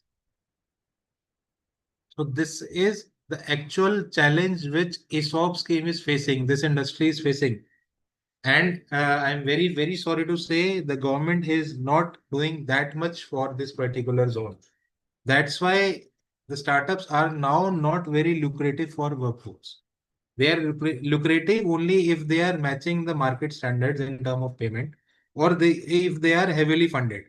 But frankly speaking, the startup for employment sector are not that lucrative from ESOP's point of view. So I hope you have understood the hardship which she had faced. She joined the company in 2022 with a vision to build this company great, with a greed, you can say a greed of getting the equity stake in the company. After 4 years of rigorous effort, she got shares at the rate rupees 50 but paid tax of 1.36 crore rupees on it. And when she actually wanted to sell these shares in the open market, she managed to get only 300 rupees per share as consideration. So she only got 60 lakh rupees for entire 20,000 shares. For earning the 60 lakh rupees, she had already paid 1.36 crore rupees as tax. So that's the problem with startups, ESOP zone. And Sir, the government wants to sell you your share as fast as possible so that there is no holding, matlab like hoarding of shares, something like that. Had she sold when it was 2,000 rupees? I mean, you should be Right, quick to sell and right, do right, things right. when So you know the value. I think it is to keep the liquidity moving, something like that. absolutely great. So this is a perfect aftermath which anyone can do, after analyzing the entire situation. But let's suppose you are also trading into stocks and now market is at a very low bracket. How will you analyze whether I have to buy or sell today, not tomorrow, or not in the coming time? These all things are speculative. Plus, see, if your startup is listed, for example, you are invested in Lenskart. So you have ESOPs of Lenskart. It is listed. You know the market value. You can go to stock exchange and sell it at any point of time. But if the stocks are not listed, if it's a private limited company, then it's very tough to find a buyer. Usually, in case of private limited company, only the promoters are the buyers. The promoter or the external investors are the buyers. And in that situation, the employees got stuck because if there is no demand, how can you sell? So she might have been very, proactive in selling, but practically speaking, in case of unlisted shares, it's very tough to find a buyer, and that too at such a higher valuation because the documents are not public. People are not aware of the company, right? Am I clear, or any further clarification in this? So clear. Okay. So maybe employees can decline ESOPs option and they say you pay a salary only and But only limited amount of ESOPs. But that's the hardship because the startups are not that cash rich. So they are totally dependent upon ESOPs. They are inclined towards that thing. Good afternoon, sir. Good afternoon. Sir 20% long term short term tax लगता है ना, तो यहाँ पे 35% क्यों? Ma'am, 35% was for the perquisites. See, when we call it perquisite, so the perquisite means that it is now part of your salary. And salary is taxed at per slab rate. So I'm assuming that since the income is 3.9 crores, so you are at highest bracket of taxation, plus surcharge will be applicable and cess will be applicable. So effective rate I have taken 35%. This is an approximation figure. But when you are selling it as a share, then short-term capital gain will be for unlisted, it will be taxed as per slab only. For listed company, short term will be 20%, long term will be 12.5%. Okay, thank you, sir. Right. So this is the hardship related to ESOPs. I hope I am clear about it. Any further query in this we can discuss. So here, I am touching the very basic areas from taxation point of view because you might not be doing the core taxation activities with the startup, but as a mentors, I think being have knowledge of these areas, it will help you out in uh, guiding the startups in a right way in terms of policy formation, in terms of guiding them how to deal with your chartered accountant while calculating the metrics or while designing the future roadmap of the company. So that's why I have touched these few areas related to taxation. Now coming to the very, very, very problematic zone for startups, because GST obviously is a very new tax, and even the seasoned business are struggling with GST, with the officers, with the type of licensing which we have to do as a professional. As a chartered accountant, it's a very, very big headache to deal with GST offices. They are very, very rigid on each and everything, not listening much to the SSE. And a startup, a newborn child, now he has to struggle with the department, that too with the GST officers from the day one of incorporation. So let's understand what GST is, how you can help a startup with GST norms. So let's quickly run through GST. So the concept of GST came into our country in 2017. Actually, globally, it's a very old concept. It came in 1950s. France was one of the oldest country who implemented it. But in our country, it came on 1st July 2017. So the concept of GST was implemented pan-India in 2017, removing approximately 17 different taxes applicable in our country, including sales tax, including VAT, including central excise, including octroi, etc. So the whole idea behind GST was to have one nation, one tax, but the draft document itself speak about 5 to 6 different taxes. So that's a dilemma which we have to face. The tagline is one nation, one tax, but this itself has multiple taxes. Anyhow, we all are Indians. We have faced so much challenges. So this is just a peanut, and I'm sure that we all can overcome this challenge as well. So the types of taxes involved in GST is CGST, SGST, IGST, UTGST. So what is GST? First of all, GST is a form of indirect tax. Indirect tax means the onus of payment of tax is not on the person who is actually paying it. In GST, we don't pay tax which we are bound to pay. We pay tax on behalf of some other person. In income tax, we pay our own tax. For example, if I am earning something, so I will pay income tax on my own income. But if I am dealing with GST, so I will collect GST from the party and pay it to government. So that's why it is indirect form of tax. So there are 4 broad heads of GST: central goods and services tax, state goods and services tax, integrated goods and services tax, UTGST, union territory goods and services tax. So these are 4 broad categories. What are the limits of GST? So in case of a business, if you are trading in goods or manufacturing anything, then if your aggregate turnover exceeds 40 lakh rupees, then you are bound to register yourself under GST. However, this does not mean that you cannot register under GST if your turnover is less than 40 lakh. If your turnover exceeds 40 lakhs, then it's mandatory for you to register under GST. But if your turnover is less than 40 lakhs, then you are voluntarily, you can register under GST. For some special category states, like for some northeastern states, this limit has been reduced to 20 lakh rupees. Now, a very interesting question comes into my mind, that why this limit of 20 lakh rupees for northeastern states, even though they are not generating much revenue? And why 40 lakh for those states which are generating some revenue? Just 2 minutes if you can, write in the chat box. I'll give you a 1-minute window.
Okay.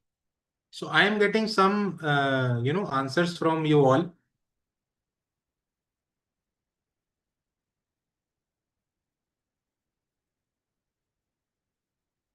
To create employment, to encourage entrepreneurship. Great.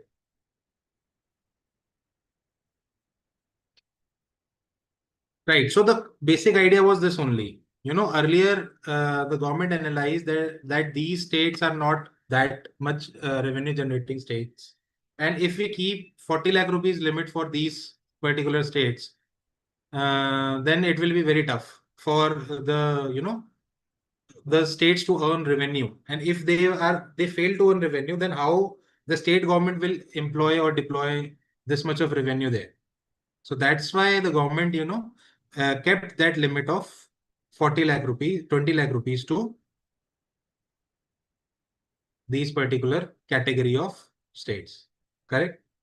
My presentation is visible to all. I think there is some issue. Yes, Yes, sir. visible. Okay. Just a minute. Not now, sir. Okay, fine. Yeah. So 40 lakh rupees was kept for in a general term and 20 lakh for specific states. And in case of services, it is 20 lakh rupees for most of the states and 10 lakh rupees for specific states. So getting back again to this point, 40 lakh rupees is a limit for registration. If you want, you can register even below 40 lakh. In some cases, it is mandatory for a startup to register or for a business to register under GST, even if your threshold limit has not exceeded.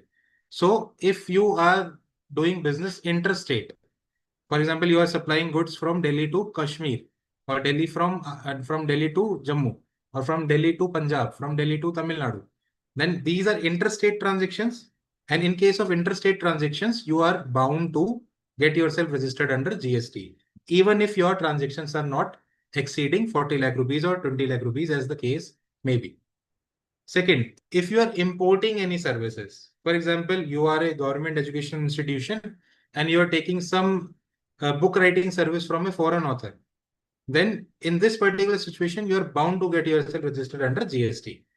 If you are an author, if you are a university and you are supplying some educational services to any person outside the country, even if your turnover is not exceeding 40 lakh, you are bound to get yourself registered under GST, right? Now, coming to the compliances. So I'll hurry up now. I will quickly take the compliances part. I think the next speaker is already there. So I'll hand over to her. Sorry, ma'am, for the delay. Actually, we were just about to complete. So GST compliances checklist. So in GST, every business is required to file 2 returns per month. The first return is GSTR1, in which you need to file your outward supply details, whatever goods you have sold. In GSTR3B, you need to pay taxes for the return, the goods which you have sold. With this, if your turnover exceeds 5 crore rupees, then you are bound to do e-invoicing. What is e-invoicing? You are bound to register each and every of your invoice on income tax portal as and when it is generated. A window of 30 days is given to the business to get every invoice registered on the government website. So without that, your invoice will not act as a genuine invoice and it will not be acceptable. Further, besides these monthly compliances, you need to do some annual compliances in the form of GSTR 9 and 9C. So these are your annual returns where you have to compile all the monthly data and provide each and every detail to the government in GSTR 9. And in GSTR 9C, you have to do self-audit. The director of the company or the partners of the LLP or partner of a partnership firm, will have to do self-audit. We'll have to analyze what mistakes they have committed in a particular financial year. We'll have to accept those mistakes and pay the differential tax along with interest and penalty. Now, the important part is that if you fail to comply with this GST obligation, if you fail to pay, if you fail to file this GSTR1 or GSTR3 within the stipulated time. So if you have a nil return, like there is no transaction in a month, then 20 rupees per day will be your late fees. And if you have some transactions then it will be 50 rupees per day. So the penalties are really huge in GST. With this, you need to pay 18% interest per annum, and department can also, levy penalty on it. So you need to be very cautious while dealing with GST. Now coming to the last part of our presentation, very important and our decision-making time. Entity structure and tax compliances. See, we have seen direct taxes, we have seen indirect taxes today. And based upon this, now we have to guide our startups how they can move further. So in order to guide our startups, we should know what are the pros and cons of each and every structure of business. So to analyze the pros and cons, I have created a comparative table here. Every structure here defines its benefits is losses. So if you see the partnership firm, the problem is the tax rate in partnership firm is very high, 30%. In LLP also it's 30%, but in company it's 25% or 22%. For specific cases it is 22, generic it is 25%. So if you are having high turnover businesses, high profitability, then company will be a suitable structure. Next is tax exemption benefit. So it is not available in partnership, in unregistered partnership, because unregistered partnership is not recognized as DPIT startup, but registered partnerships are counted as registered startups. So DPIT benefit, if you want to take the tax exemption, then LLP and companies, beneficial. Then investor friendly. So that's a challenge here in partnership and LLP. Only company is investor friendly, because in case of company, you can give some portion of the ownership to the investor in forms of equity share. In case of partnership and in case of LLP, there is no concept of share. Either he will be a partner in the company who will be sharing all the profits and losses at a particular percentage, and he will also be bound with his personal liability, or he will not get anything. So in case of LLP and partnership, there is no concept of shares. And since there is no concept of shares, investors are not attractive towards partnership and LLP. So if you want to have a bootstrap business as a startup, you can go ahead with registered partnership or LLP. But if you want investors, then you are bound to get yourself registered as company. Audit threshold limits are more or less same. MAT or AMT provisions are more or less same. So our today's key takeaway was that firstly, in order to be a startup, I need to get myself registered under DPIIT. In DPIIT, I need to be a business incorporated within a time frame of 10 years. My turnover should not have exceeded 100 crore rupees. Then my business idea should be innovative. It should not be a regularized business idea. And my MAT provisions are applicable. Then we understood what income tax provisions are. We did a deep dive of MAT provisions. We did a deep dive of ESOP provisions. We understood the pain point related to ESOPs. We then understood how tax exemptions can help us in order to consolidate our stake, in order to consolidate our position as a company or as a startup. Then we understood the concept of GST. We got a glimpse of GST. It's a mandatory provision applicable on each and every business with respect to the thresholds. There were some mandatory clauses for registration, and we are bound to follow GST provisions. If we are not following, the penalties are huge, and it's a tough area to deal with. So with this, I thank you all for being so patient in this presentation. It was after lunch presentation, a very boring topic. Even I was very bored while preparing all this. I was very bored when I was a student. I was studying all this, but hats off to you guys, 75 participants as of now. Even we have stressed the session. Hats off to your patience and your level of listening. I thank you all for this patient learning. That's all from my side. I would request the organizing team to kindly take ahead this session from here. Yeah, thank you, Mayank sir. Can we please present a vote of thanks to Mayank sir?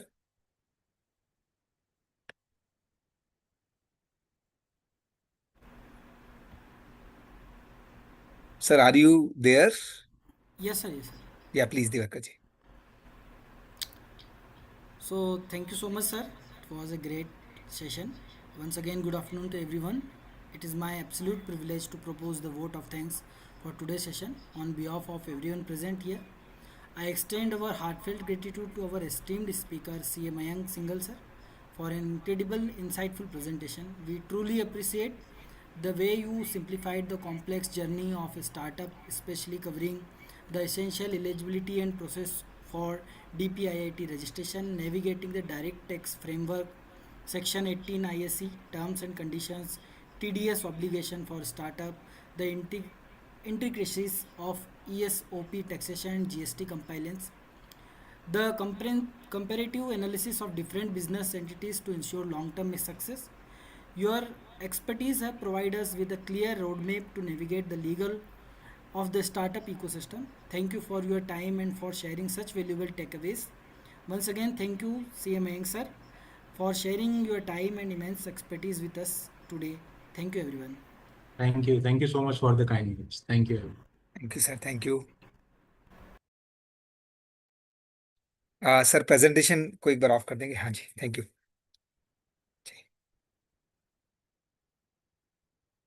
So our next speaker has already joined. So can we welcome ma'am? Yes, sir. Okay. Good afternoon, sir and ma'am. Over the last 4.5 days, we have explored various dimensions of India's startups and entrepreneurial ecosystem. We all know that ideas and innovation give birth to a business, but timely financial support, that is very much and very crucial role in the growth and sustainability of a business firm or startup. So, for startups, understanding how financial institutions in India actually evaluate their business proposals, assess the risk, and make decisions regarding loan sanctions and disbursements, it is very much important for them to understand. So, keeping this perspective in mind, it gives me immense pleasure to welcome our expert for today's last session on the topic of financial appraisal, interfacing with institutions for business plan appraisal and loan disbursement. Participants, we are privileged to have with us Ms. Samriddhi Jain ma'am, a Scale 3 officer in the State Bank of India. She is associated with SBI since 2017. She possesses rich experience in financial appraisal, credit evaluation, institutional financing, and loan processing steps. She has also handled accounts and financial matters of leading ceramic industry brands such as Somani and Kajaria. It has given her valuable practical insights into handling the big institutional financing and business appraisal processes. Ma'am, we sincerely thank you for joining us today and sharing your expertise with us in this short term program on India's startup and entrepreneurial ecosystem. So, on the behalf of all the participants and the entire team of MMTTC D Indore, I, Dr. Ranjana Gujarati, Assistant Professor, BMCC Pune, warmly welcome you for this session, ma'am. So, I request Samriddhi ma'am to kindly take over the session. Thank you. Thank you so much, ma'am, for this kind and warm welcome. Welcome. Good afternoon, everyone. I'm Samriddhi Jain. I am working in MSME loans since last 7 years.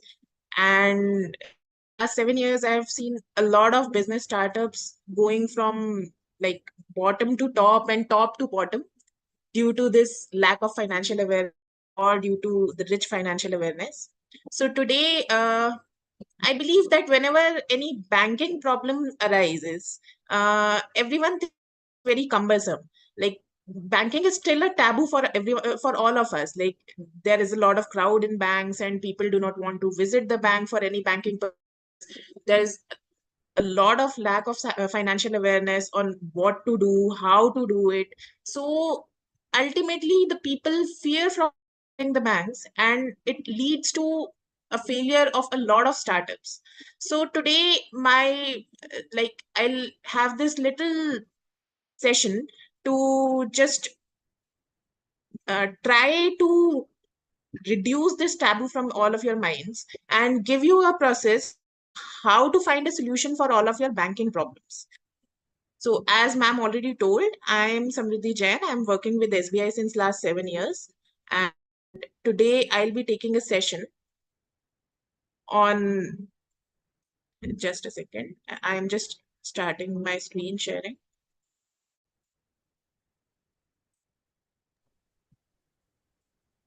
Yes, ma'am, it is visible. It is visible. Okay. Yeah. So today I'll be sharing a session on how to empower our MSMEs from the banking point of view. So my session divided in three parts. The first part will include guide to various schemes which startups and MSMEs can take to cater to their financial needs. So choosing the perfect scheme is very important because there are a lot of banking schemes and every scheme caters to a specific business purpose. So a business should first match to its financial needs according to the perfect scheme and then should process ahead. The next part session will be regarding documents and checklist. What you have to prepare, what a business has to prepare before reaching out to a bank. How process can be simplified for a business to cater to its funding needs. And the third step is from banker's point of view, how you can make your proposal according to banker's point of view to facilitate ease of the process and facilitate ease of the catering to your funding needs. So moving to the first session of our first sector of our first segment of our session, the startup solutions. So firstly, I'd like to divide the businesses, the new or the already existing MSME startups into three parts. One is the business which is from the very nascent stage and the people there do not want to get their registration processes done or do not have the knowledge of how to do their registration processes done. The next is a trading business which requires comparatively less amount of funding from the banking sector, and the third is manufacturing. So the manufacturing sector requires a lot of funding requirements because of the machinery requirements and the all the labor requirements and the setup requirements, the land requirements and everything. So starting from the smallest point of view,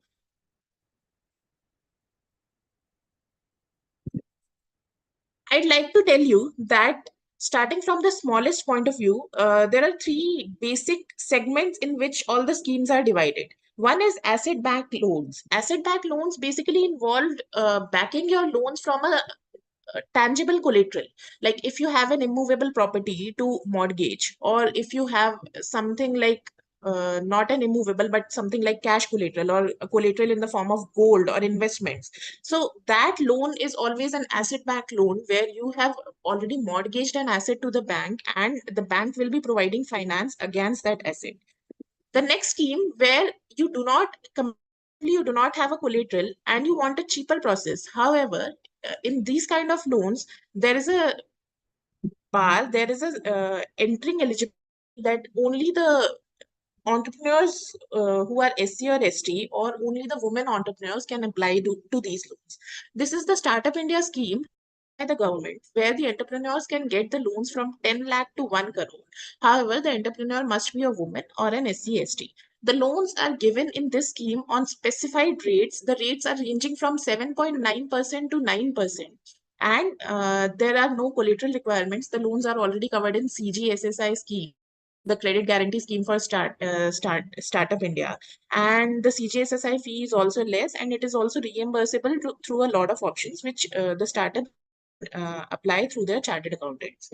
And next, there are the bundle of schemes which a bank can offer to the new startups, where a startup can offer can take a term loan for their fixed capital requirements and a working capital loan for their working capital requirements. So there, these kind of loans, a range of products are offered in combination to the startups, where if they have the forex needs, then they get then they can if they have the export import needs, then they get the products related to forex. If they have the need to acquire any fixed machinery or fixed land and building, then they get term loan for that. And if they want some credit facilities, some working capital, some overdraft, then they get the same kind of facilities from that.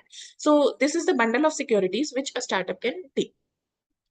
Now, starting from the very basic, very nascent stage, so if even a mere like food stall at the corner roadside can get a loan from the bank. So the bank has the finance structure divided into three parts. First part is PM Swanidhi, where very small startups or very small established business owners who do not have any kind of registration with them can reach the bank and can get loan up to 50,000 rupees. So these are only for the non-institutional businesses like pani puri stall or like a small, very small street vendor who does not have any kind of registration and does not have any kind of knowledge. The next is PMMY, which stands for Pradhan Mantri Mudra Yojana. Pradhan Mantri Mudra Yojana, sorry, this is the typographical error. Pradhan Mantri Mudra Yojana caters from the needs to rupees 10,000 to 20 lakhs. So in 10,000 to 20 lakhs, there are three categories: Shishu, Kishore, and Tarun. Loans up to 50,000 are classified under Shishu loans. Loans up to 5 lakhs are classified under Kishore loans, and above 5 lakhs to 10 lakhs are classified under Tarun loans. There's a new category, 10 lakh to 20 lakh, which is plus loans. The government launched this facility last year in its budget only. And under PMMY loans, you can get collateral-free loans up to 10 lakh rupees. Basically, RBI has permitted the banks to sanction loans up to 10 lakh rupees collateral-free only. So the banks are not permitted to collateral from the startups or any other MSMEs till the loan applied till 10 lakh only. Above 10 lakh, the bank can ask for the collateral. You can opt for CGTMSE scheme, which is valid up to 5 crore rupees. Then there is the Stand Up India scheme. The Stand Up India scheme is up to 5 greenfield businesses, and the documentation formalities are very limited. Also, you can opt for CGSSI scheme up to 1 crore, CGTMSE scheme from 1 crore to 5 crore in these kind of loans. However, as I told you earlier, Stand Up India scheme always require an entry barrier that entrepreneur should either be a woman or an SC/ST borrower. Other than this, if the borrower is not an SC/ST or a woman, then also the borrower can apply to MSME schemes by various other MSME ventures like MSME Udan. There is this one more thing, PSB loans in 59 minutes. So RBI, last year, RBI launched a scheme, PSB loans in 59 minutes.com. Taking care of the cumbersome processes of banks and the way a person, a startup, a venture holder approaches the bank for a new loan and he was failed to get the desirable response. The RBI launched a website, PSB loans in 59 minutes.com, where you can create, a startup can create their ID. A startup can basically with minimum input of data, they can get the in-principle sanction of their loans. However, this scheme is till now it is restricted to brownfield ventures only, whereby the startup has a minimum 1 year of their ITR and 12 months of their GSTR returns. But the government has already been working on implementing the scheme for greenfield ventures, complete greenfield ventures only, and it is expected to be launched in July month only. So even after July months, for loans up to 5 crore, you need not visit even the branch or a bank also before. You can get the in-principle sanction from the branch of your choice, from the bank of your choice, simply by applying to PSB loans in 59 minutes.com for all the PSBs and SBI loans in 59 minutes.com for State Bank of India. Beyond finance, there is this one more thing. Once a startup goes to bank for applying a loan, the bank first insists it on opening a current account. With current account, the bank provides the digital facilities, all the digital facilities and expert guidance in reference to the current accounts to the bank. So once the current account is opened, the startup has started its transaction from the bank. Slowly and slowly, the bank approaches with various other facilities like MSME credit card. Even if a startup is not interested in a loan at its nascent stage, maybe it does not require a loan at its nascent stage. After opening a current account, it may apply for an MSME credit card, whereby it can get a credit card and it can start its CIBIL journey. It can start its credit journey from that only without applying a loan.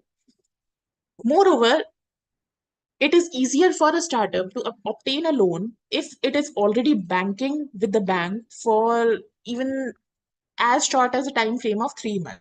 If it is banking with the bank for 3 months only, the bank favors a startup because it already has its banking history and it already has kind of trust over the startup that the startup is already working since last 3 months.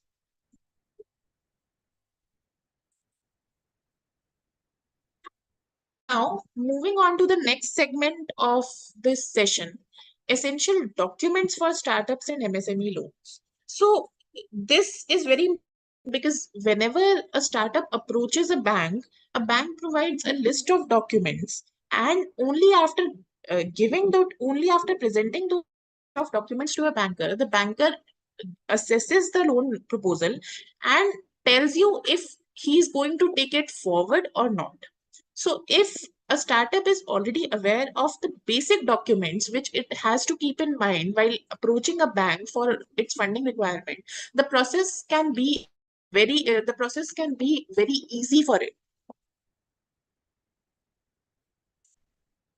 So the foundation, there are three basic segments of the documents. First is business registration, which is very important. Almost all banks in India accept minimum of 2 business registrations for a startup to open its current account or to get any funding requirement from the bank. Out of the 2 business registrations, one is compulsorily Udyam registration, which is mandatory for MSMEs, and it is also free of cost. Any business can register it on the Udyam registration website. The other is related to operating mode of the business. Like if it is a proprietorship firm, then Shop and Establishment Act or any other local municipality certificate will do. If it is a partnership deed, then partnership PAN card is mandatory. If it is an LLP, then LLP deed and LLP PAN card is mandatory, and so on. If it is a company, then MOA, AOA, and partnership and PAN card is mandatory. So the business registration requires 2 proof. One is Udyam registration, and other is according to the business occupancy. The next is identity proof. Identity proof involves PAN card of the enterprise other than the sole proprietorship and PAN card of all the proprietors or partners or key individuals. If it is a company, then directors, promoters as well. And the third is address proof. Address proof is required for the business as well as for all the proprietors, all the partners, directors, or the proprietor if it is a proprietorship. So address proof, there is also an proof verification from the bank's point of view to verify that if the address proof provided by the company is right or not. So basically, there are a lot of instances where what businesses do is that they just give any address, any shop, they just take it, lease it for 1 month only. They just make its rent agreement and they keep on providing that rent agreement to the bank. So in the bank verification, when the bank verifies that rent agreement, they always find out that the business do not exist over there. The business was over there for just 1 month and they have shifted it to their home premises only. So what happens is in that case, the bank instantly rejects that application. So my advice to all the businesses is that even if the business is operating from home, the bank accepts those business which are operating from home. For example, there is a trading unit. It does not need a specific kind of office, so it need not maintain a specific kind of office. It can work from home as well. So whatever their real address proof is, they should always provide the bank the same. Now, the next step is financial health check. Financial health check is basically done by bank. However, the businesses need to get prepared for it beforehand. So the bank always checks the existing, if the business already has an existing credit facility, even if the smallest one, even if there is a loan of 10,000 from any formal financial channel, the MSME should always disclose the same to the bank. The next part is projected financials. There are 2 types of businesses. One which has already been started since last like 6 months, 7 months, and they already have data related to their sales and their performance from last 5, 6 months. And one is that they are not able to start the business even before the funding. In any case, if the business is less than 1 year old, the business should provide all the projected financials to the bank.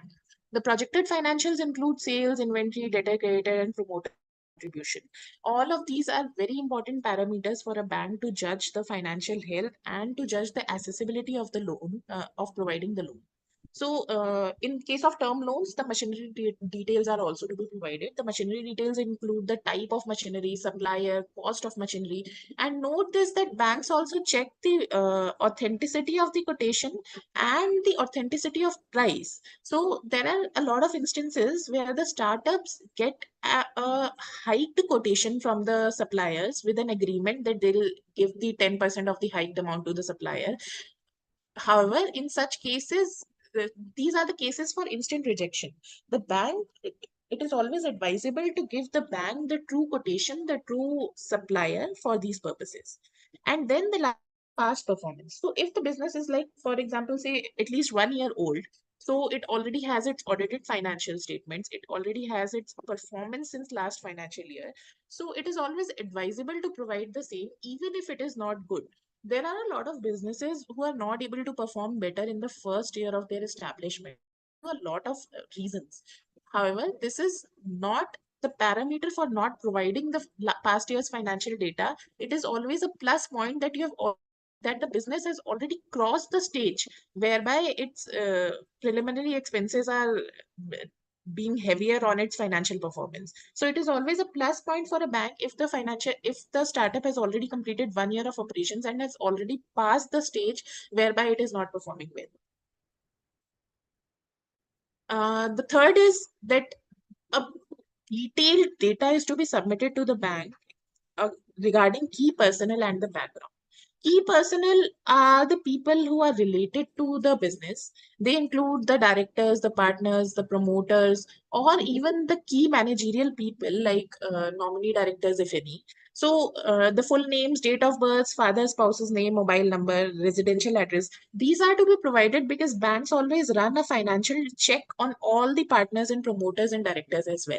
So even if there is a partner in the partner, so if there is a partnership form of 3 partners, let's suppose, and one of the partner is a willful defaulter in other bank, then the bank will not proceed with the proposal, because if the one of the partner is willful defaulter in other bank in one business, then there may be a possibility that he willful defaults in this business as well. So banks always run a financial check on all the key personnel who are involved in the business, and for that it requires personnel details of all the key personnel. The next is qualification and category. This is required to access whether a person is technically qualified for that type of business. So there are a lot of businesses. For example, if a business is regarding setting up a clothes stall, then definitely no qualification requirements are necessary. However, if there is a business designed specifically for designing an AI program, then the bank needs to check whether the people involved in it are technically qualified to run the business or not. That is why the bank always asks for the qualification. And the category is asked because there are various government schemes in which the business can qualify if the business is of certain category. So I earlier told you about the Stand Up India scheme, which is applicable for women entrepreneurs. In SBI, there is a scheme for women as well, SBI Asmita. So SBI Asmita offers loans to women entrepreneurs on rates as low as 7%, which is even less than EBLR running in the market right now. So that is why the bank always asks the category of the entrepreneurs and the academic qualifications of the entrepreneurs. And then the relationship disclosures. The relationship disclosure is a disclosure whereby the bank asks if any of the partners or directors are directly or indirectly related to any person, any bank official, any senior bank official of that bank. This is always asked to prevent the fraud internally within the bank. Now, the next and the most important, business specification. We talked about the registrations, we talk about the key personnels, and now come the business specifications. Business specifications involved the business model on how the business, the nature of the activity, what the business is planning to do or what the business is doing currently for which it is seeking funding, and the risk profile of the business, the growth potential of the business, the uniqueness of business. Everything is assessed just to assess the feasibility of that business in the market and to assess the viability of providing the loan to the market, and the associate concerns as well. So associate concerns are obtained, details of associate concerns are obtained to check on whether there is an associate concern which is currently under stress, and whether there is a possibility that funding will be used for the associated concerns. The funds will be diversified. It will be diversion into the associate concerns. Then there is a Z rating. This is completely optional, and majority of the startups do not get the Z rating. So this is completely optional. Even if they do not get Z rating, not a parameter for like yes or no in the banking industry. Then the third and most important part is collateral and guarantees.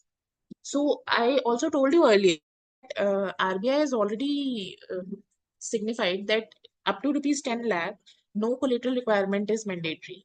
The banks cannot ask for collateral from the borrower, and the borrower need not provide any collateral. There is a scheme CGTMSE under which these loans are secured. The fees of CGTMSE is also very minimal and affordable. So the borrower can easily get up to 10 lakh rupees of loan without any collateral. Above 10 lakh of rupees, there are two types of securities, primary and collateral. The primary security is mandatory for all the kind of loans. The primary security is basically associated with the purpose for which a startup is obtaining a loan. For example, if there is a term loan involved, then from loan, a machinery is being created out of bank finance, and that machinery will be taken as primary security. If there is a working capital like a CC limit, cash credit limit, or an overdraft limit, then that limit is being used for obtaining some stocks or for like for funding some debtors. So any purpose for which the working capital is being used, that thing will be taken as primary security by the banks. So there are majorly three types of primary securities. One is machinery, which is involved in term loan, and other is stock and receivables, which are involved in cash credit and overdraft. The second type of collateral is the second type of security is collateral security. Collateral security involves either the immovable property or the cash collateral or investment collateral like mutual fund collateral and anything which you are offering to the bank other than primary security, or any guarantee cover if you are obtaining a loan without collateral security like CGTMSE, CGSSI, CGFMU. These are all the guarantee covers which you can obtain instead of taking a collateral security. All of guarantee covers have a specific fee which is deducted from the account of the borrower and given to the government. In these cases, if the loan defaults in the future, then instead of the borrower, the government pays the loan amount to the bank, and thus the loan is secured for the bank, and thus the bank gets these loans on no immovable properties in. And the third type of security is third party guarantees. So the third party is any person who is not involved directly in the business. Like in a partnership firm, if the person is not a partner, however, he is providing his guarantee in the loan, then he is a third party guarantor. Or in the case of the company, if the person is not a director, so in third party company, even if the case of the companies, even if the director is providing the collateral the guarantee, then it will be considered as a third party guarantee. There is one more unit involved in third party guarantee, which is corporate guarantee. If a business is taking a loan on the guarantee of any other company, then that is the corporate guarantee given by other company. This basically happens in the cases where one of the directors or one of the partners is already associated in another company and the company is willing to provide the guarantee for the same. Now comes the documentation part. These the previous were the documents which the business needs to accumulate, and now comes the banking formality. And first is the application form. There are different application forms for all the different schemes, and there are different like all the schemes are different. So once the business has chosen a scheme, the next part is obtaining the right application form and filling it right. If the business does not understand any point of that application form, they should always leave it blank and ask someone who knows what to write in it, because application form reflects a brief overview of the business and is the first step which a banker like reads for that business. And application form is basically the so the first impression should always be right, and thus the application form should always be filled correctly, and the checklist should always be followed. Now, the additional documents. The additional documents is basically, I told you earlier that banks always run a financial check. So the business should have a basic awareness about the CIBIL reports of all its associates, because this is the basic no-go criteria for the banks. Then NEC is basically non-encumbrance certificate, and it is always applicable in the cases where any immovable property is being offered. If there are any immovable properties offered, then NEC is always to be, even a duplicate copy of NEC will do. Should always be submitted along with the preliminary documents which the startup is submitting to the bank. And then insurance. Insurance is basically mandatory, and it is not required in the preliminary stages as well. If a business has already obtained the insurance of its primary and collateral securities, then it is fine, it can submit. However, the bank always obtain the insurance post dispersal of the loans as well, in the cases where the business owners have not already obtained it.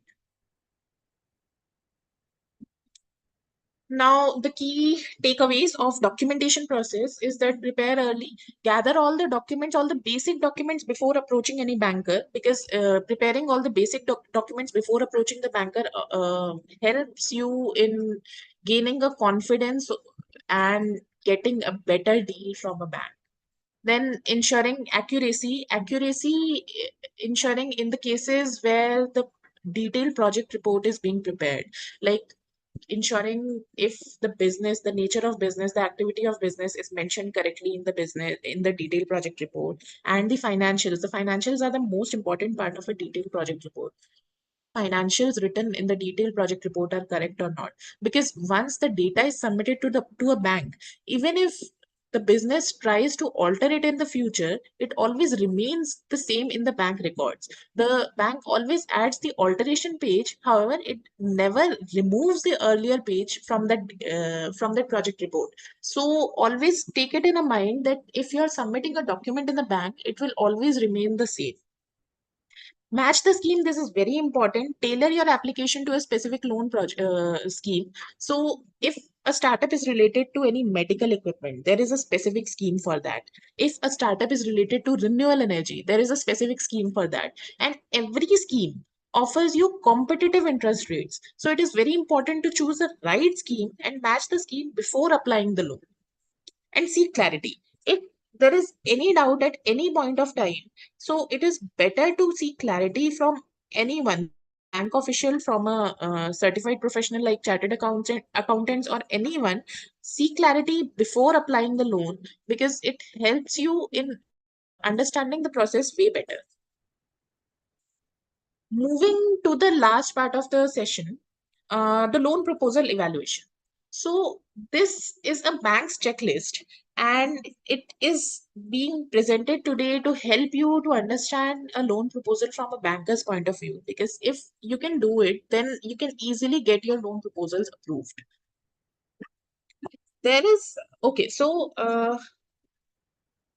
Method of evaluating a loan proposal has changed a lot in past many years. Now the bank is always now the situations have changed. Earlier, the customers used to go to the bank to get a loan, and they were not able to get a loan. Now the banks are coming to the customers to get them loans, and the people are not ready to get them loans. Like, now the startups have a lot of option to apply for in different kind of banks. The modern banker's lens. So beyond the numbers, yes, definitely the numbers are very important. Sales, projections of the business, they are very important. However, there are still estimates and there are still numbers. Even if so, for example, a business say that I have done a sales of rupees 1 crore in past financial year. So there is no guarantee that it will maintain the same momentum in the current financial year. Maybe it will do a sale of 2 crore in the current financial year, or maybe it will come down to 50 lakhs. So there is no, financials are very important, but there are still numbers based on estimations and projections or past performance. There is no guarantee on whether the financials will be achieved, the estimated financials will be achieved, or the previous momentum will be maintained. Because the loan applications are evaluated based on a lot of methods beyond numbers. So first is DPR. DPR is a detailed project report. A detailed project report is a project report which involves all the factors and parameters which I told you earlier, like the key personal details, the key personal date of birth and all the data concerning to that, the data of associate concerns, the financial projections, the non-financial projections, the nature of business, the activity of business. So a detailed project report even includes all the sources finance, means of finance which the business is planning to occupy, and the other factors like, for example, if there is a business, if there is a startup is planning to manufacture a pen. So in a detailed project report, all the costing of the pen and the areas from which raw material will be procured, potential suppliers, the potential customers, everything will be mentioned in that DPR. The DPR is a very important document for a bank to assess the working capital requirement, to assess the funding requirement of a startup. So DPR is very important, and it is always advisable that business should always seek a support from any of the certified professional. Maybe it's chartered accountant, maybe it's CS, maybe any other like business consultant whom it is consulting before finalizing the DPR, because DPR involves a lot of parameters which is very important for the reflection of business in front of any financial committee. Then multi-layer security. So the bank does not only checks the DPR, it also checks a various number of third-party sources like GST. There is a GST check. The GST verification is done on whether the GST certificate is valid or not. Then IT returns. IT returns are also verified from the IT website, validating if the IT return submitted by the borrower is true or not. The statements, even the bank statements are verified. Even if the startup is submitting a bank statement of any other bank to the bank statements are also verified. The CIBIL, the market demand. I told you about the address checks which the bank does. While doing the address checks, there is a specified criteria whereby the person who is doing that security check is mandatorily have to inquire to the neighbors of the area. So the same. So if a person is doing a residential check of a proprietor or a promoter, then the person is bound to ask his neighbor if the person living in its neighbor is like has the true identity or not. So there are multiple layer of checks which are done before proceeding for the analysis of the loan requirement. These are the basic level of checks, and if any of these checks fail, then the loan instantly goes to a no-go category. And I gave you an example whereby a business took premises on lease for just 1 month because it is not requiring a permanent like a business location. So in those cases, even if the business afterwards clarify that it does not require a business premises, the bank clearly gives a no-go because it is a matter of reliability. It is a matter of honesty. So always be honest with the banks and these prepare for these multi-layer security checks. Then practical feasibility. Practical feasibility involves the assessing of the cash flows. If the cash flows which are estimated by the business are achieved or not, if they are not too high demanded or they are not too like in the sky. The project report, I already told you that the project report is very important. These are the key components of the project report. Project report includes market demand, the product for which the startup is being engaging itself, either in trading or manufacturing, the market demand of that product, the profitability, the margin and projections. This includes all the costing of the product, even if it is a trading unit or a service unit, how costing will be done and how the profitability will be achieved. The working capital, if the working capital is in line with the profitability, if there are cases specifically in the manufacturing cases, the profitability is generally low. Profitability is the percent of profit as a part of net revenue. So in manufacturing cases, generally the profitability is low because of high capital requirements. However, the working capital is always So there is this specific criteria that in trading units, the banks always consider providing working capital equivalent to 15% of the net sales. In case of service sector, it is 20% of the net revenue. And in case of manufacturing sector, it is 30% of the net sales. So these are the criteria which banks follow. The banks always increase the amount of working capital required based on the business. However, the profitability is very important in assessing whether the business is viable or not. The repayment capacity is a very important part. DSCR, debt service coverage ratio. This is a very important ratio in case of all capital intensive projects. This ratio is calculated for the complete tenure of the term loan for which the business it requires, and for complete tenure there is a specific benchmark which is generally 2.5%, and the benchmark should be achieved. This always tells us whether the business will be able to repay the loan in future or not. The promoter's contribution is a very important part. The promoter contribution can be in two forms. One is USL, unsecured loans can be from either promoter or friends and family of promoter, and one is equity. So both the components are very important in assessing whether the funding needs to be done for the business or not, whether the key personnel involved in the business are actually interested in doing the business or not. Then is business experience. Business experience may be ignored in case of some kinds of startups. However, if it is a technical startup, then it is always preferable to have business experience. Like banks always prefer if any of the proprietor or partner has a business experience. Machinery cost, I already told you that we verify the quotations, and it is very important that the business always submit the honest quotations. Then projected cash flow. Projected cash flow is obtained for the complete tenure of term loans in the case of purchase of machinery, and for 3 years in the case of working capital. Projected cash flows are assessed uh, just to obtain the facts on whether the business will be able to repay the loans or not.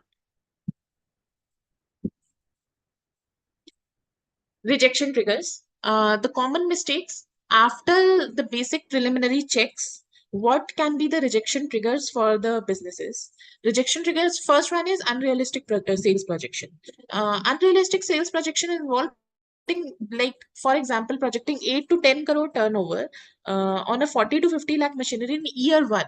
So I already told you that year one is always for the business, and from a bank's point of view, if the business is already estimating a 8 to 10 crore turnover on a 50 lakh machinery, then it is always unreliable and unrealistic. And if a business is making an unrealistic estimation, then it is always possible that the people involved in the business are not even aware of how to run that business properly. So this is the first rejection trigger for the bank. The bank will always accept a small projection rather than an unrealistic projection. Then the incorrect DACR calculation. I told you that minimum DACR requirement for the average DACR requirement for the complete tenure of the loan is 2.5. DACR generally arises in the case of term loans only, and if there is an incorrect DACR calculation. So basically, we also guide you on how to calculate DACR, if on how to calculate all the ratios according to the business. So if this is very important to seek help. If in case the business is not able to calculate the DACR properly, then they should always seek help instead of doing it incorrectly, because incorrectly leads to straight rejection. Improper working capital estimation. Working capital means that day-to-day funding requirements, day-to-day operational funding needs of the business. And if the business is not able to estimate its working capital correctly, then there is a possibility that that business is not able to understand it as well, and it leads to a straight rejection. So it is very important to seek help in these parameters from either a banking personnel or a certified professional to do it correctly and to avoid the straight rejections, the straight triggers. Then fake machinery quotation. This is a complete no-go. The the non-existent supplier codes. These are easily detectable these days through GST verification. All the quotations submitted in the bank should be GST approved, and the GST is easily verifiable. Moreover, there are certain other checks which the bank runs. For example, the bank also sometimes in some cases, the bank personnel also calls the supplier and asks if they have issued this quotation or not, or they also sometimes do a third party check from another supplier of the same thing, if the price is okay, if that supplier really exists in the market. So the fake machinery quotations are easily detectable nowadays, and the business should refrain submitting the same to the bank. Then rejection triggers, continuing, subsidy assumption errors. So government these days is providing subsidies on a lot of loans. Like there is a subsidy on MSE limit, then there is an interest subsidy. Then for MSMEs, there is a subsidy in moratorium, interest payment in moratorium periods as well. So incorrect factoring government subsidies, if a business is factoring incorrect government subsidies into their repayment calculations, it inflates. Like if the business is including some kind of non-existent subsidies in its repayment, then it will definitely improve its DSCR. It will have to then pay less, and the feasibility of providing the loan will increase, which will lead to straight rejection. So the subsidy, even if there is any subsidy, the business should thoroughly research about it first and then only include it in projections. Lack of market research, insufficient data on demand and competition. If the business is not aware on the kind of market it is going to step in, then it also leads to straight rejection. It also leads to a very negative impact on of the business on the bank.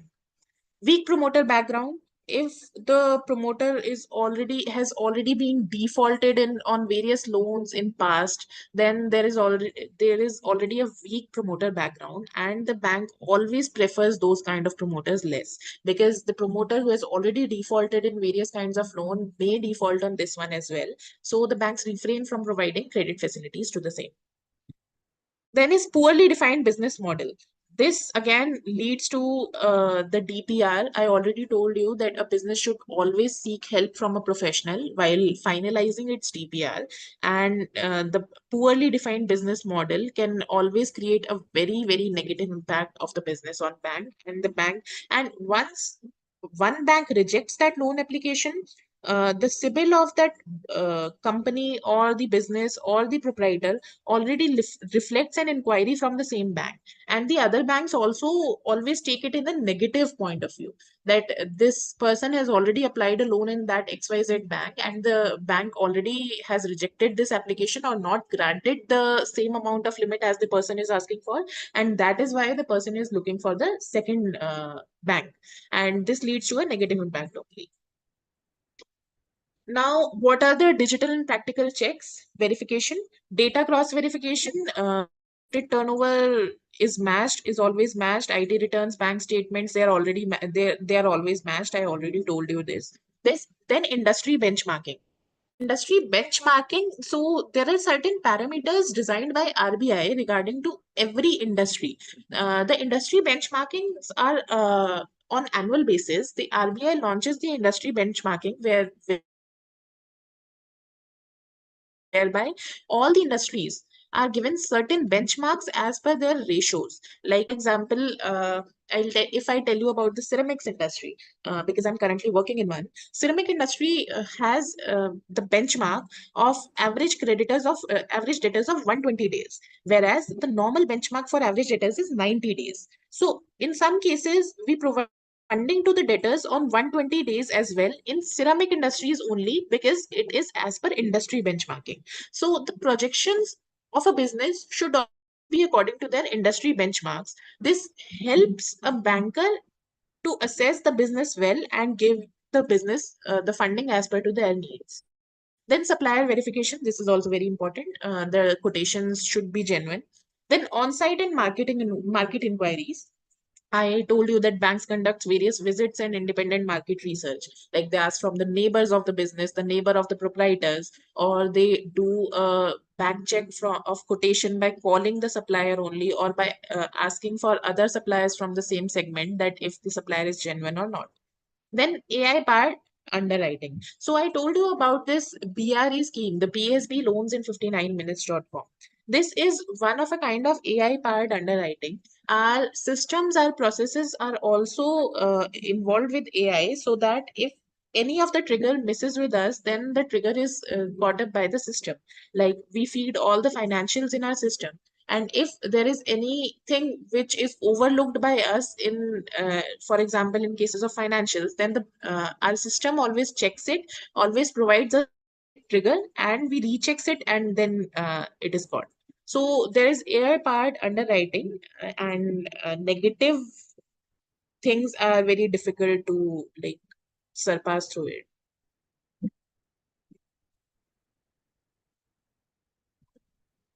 Then key evaluation. So key evaluation involves 4 very major steps. The promoter's contribution. I already told you that promoter's contribution can be in 2 ways, equity and USL. The banks always prefer equity. However, USL is equivalent to equity only. Its classification is different in balance sheet, and that's why sometimes the ratio does not matches. But the promoter's equity, the promoter's contribution is very much important in a business. Then the repayment capacity, DACR calculation is very important. The collateral and security, what kind of security the business is going for, either it is government security cover or it is any movable or immovable property. If it is any immovable or movable property, then the type of the quality of that property, these all these checks are very important. And then there is business experience. So the business experience weighs less in case of startups. However, there are certain kinds of business where the business experience still matters. From proposal to approval, the basic process of obtaining a funding from banks is like, first you submit the application. First, the application form is submitted along with the basic documents. Any other documents which are asked by the banker, the same documents are submitted. There is one relationship manager which gets in touch with the business once the business contacts a bank and the bank believes that the business is feasible. The application form along with all the other documents are submitted. The relationship manager reviews DPR. If there is any query or if there is any miscalculation, the business is informed and the DPR is evaluated. Then there is this credit appraisal. All the credit worthiness and all the checks are run, all the business checks are run, GSTR, ITR, etc. And the credit worthiness is assessed. Then there is this decision by the committee. So in small loans, like in loans up to 50 lakhs, there is no committee system in any bank. However, in loans above 50 lakhs, there is a system of committee. So basically, after evaluation by a banker, by a relationship manager, the loan goes to committee for further evaluation. So up to loans for 50 lakh, there is a like less cumbersome process. However, above 50 lakh loans, there is this then the specified committee which assesses the loan requirement, which double checks all the credit worthiness of the unit, and then only grants the loan of the unit. And then there is sanction. Even after sanction, there are a lot of pre-disbursal checks. If there is like this condition, for example, if a business says that please ask the committee to give us 90 days of time for the perfection of security. For example, a business is offering a immovable property, and the immovable property is currently not non-agricultural. So the same cannot be taken as collateral by the bank, and the business requests that we'll get it done, we'll get it NA'd in like 60 days and give us 90 days of time for perfection. So the bank can ask from the committee for that 90 days perfection of time. And it can be a pre-disbursal, it may be a pre-disbursal condition as well. So even after the sanctioned conditions are conveyed to the business, and the business accepts those sanctioned conditions, and then the disbursal process is done. In case of AI approved undertakings like PSB loans in 59 minutes, the turnaround time for a sanction of loan is 15 days. In case of very small loans, like loans up to Mudra loans, loans up to 20 lakhs, the turnaround time is 20 days. And in case of bigger loans, the turnaround time is 45 days. This is the standard time for as per the RBI approved norms.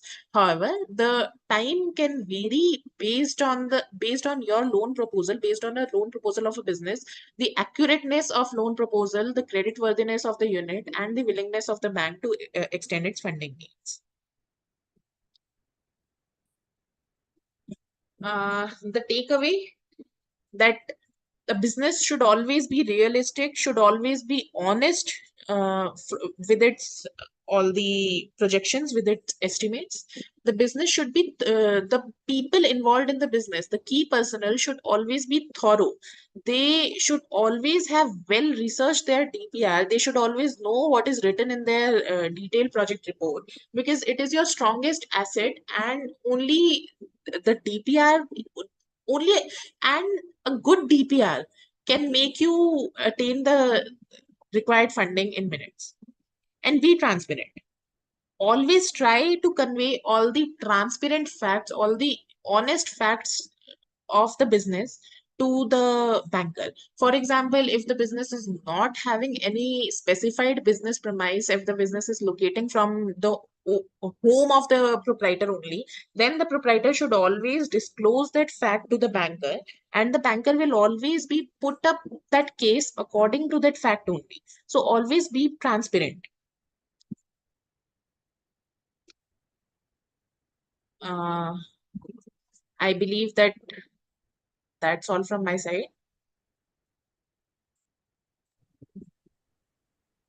Thank you, ma'am. Thank you, Samriddhi, ma'am. I'm audible enough? Yes, yes. Okay. Thank you, ma'am. Participants, if you are having any question, you can ask to Samriddhi, ma'am, related to the banking aspect and the loan part. If any question anyone has, any comment, any thought, anyone wants to share, they can share.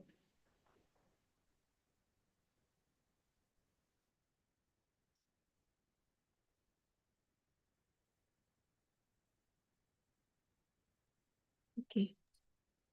I feel, ma'am, you have very clearly mentioned all the aspects and all the requirements. So, thank you so much. Participants are writing in the chat box that they have got this session very informative.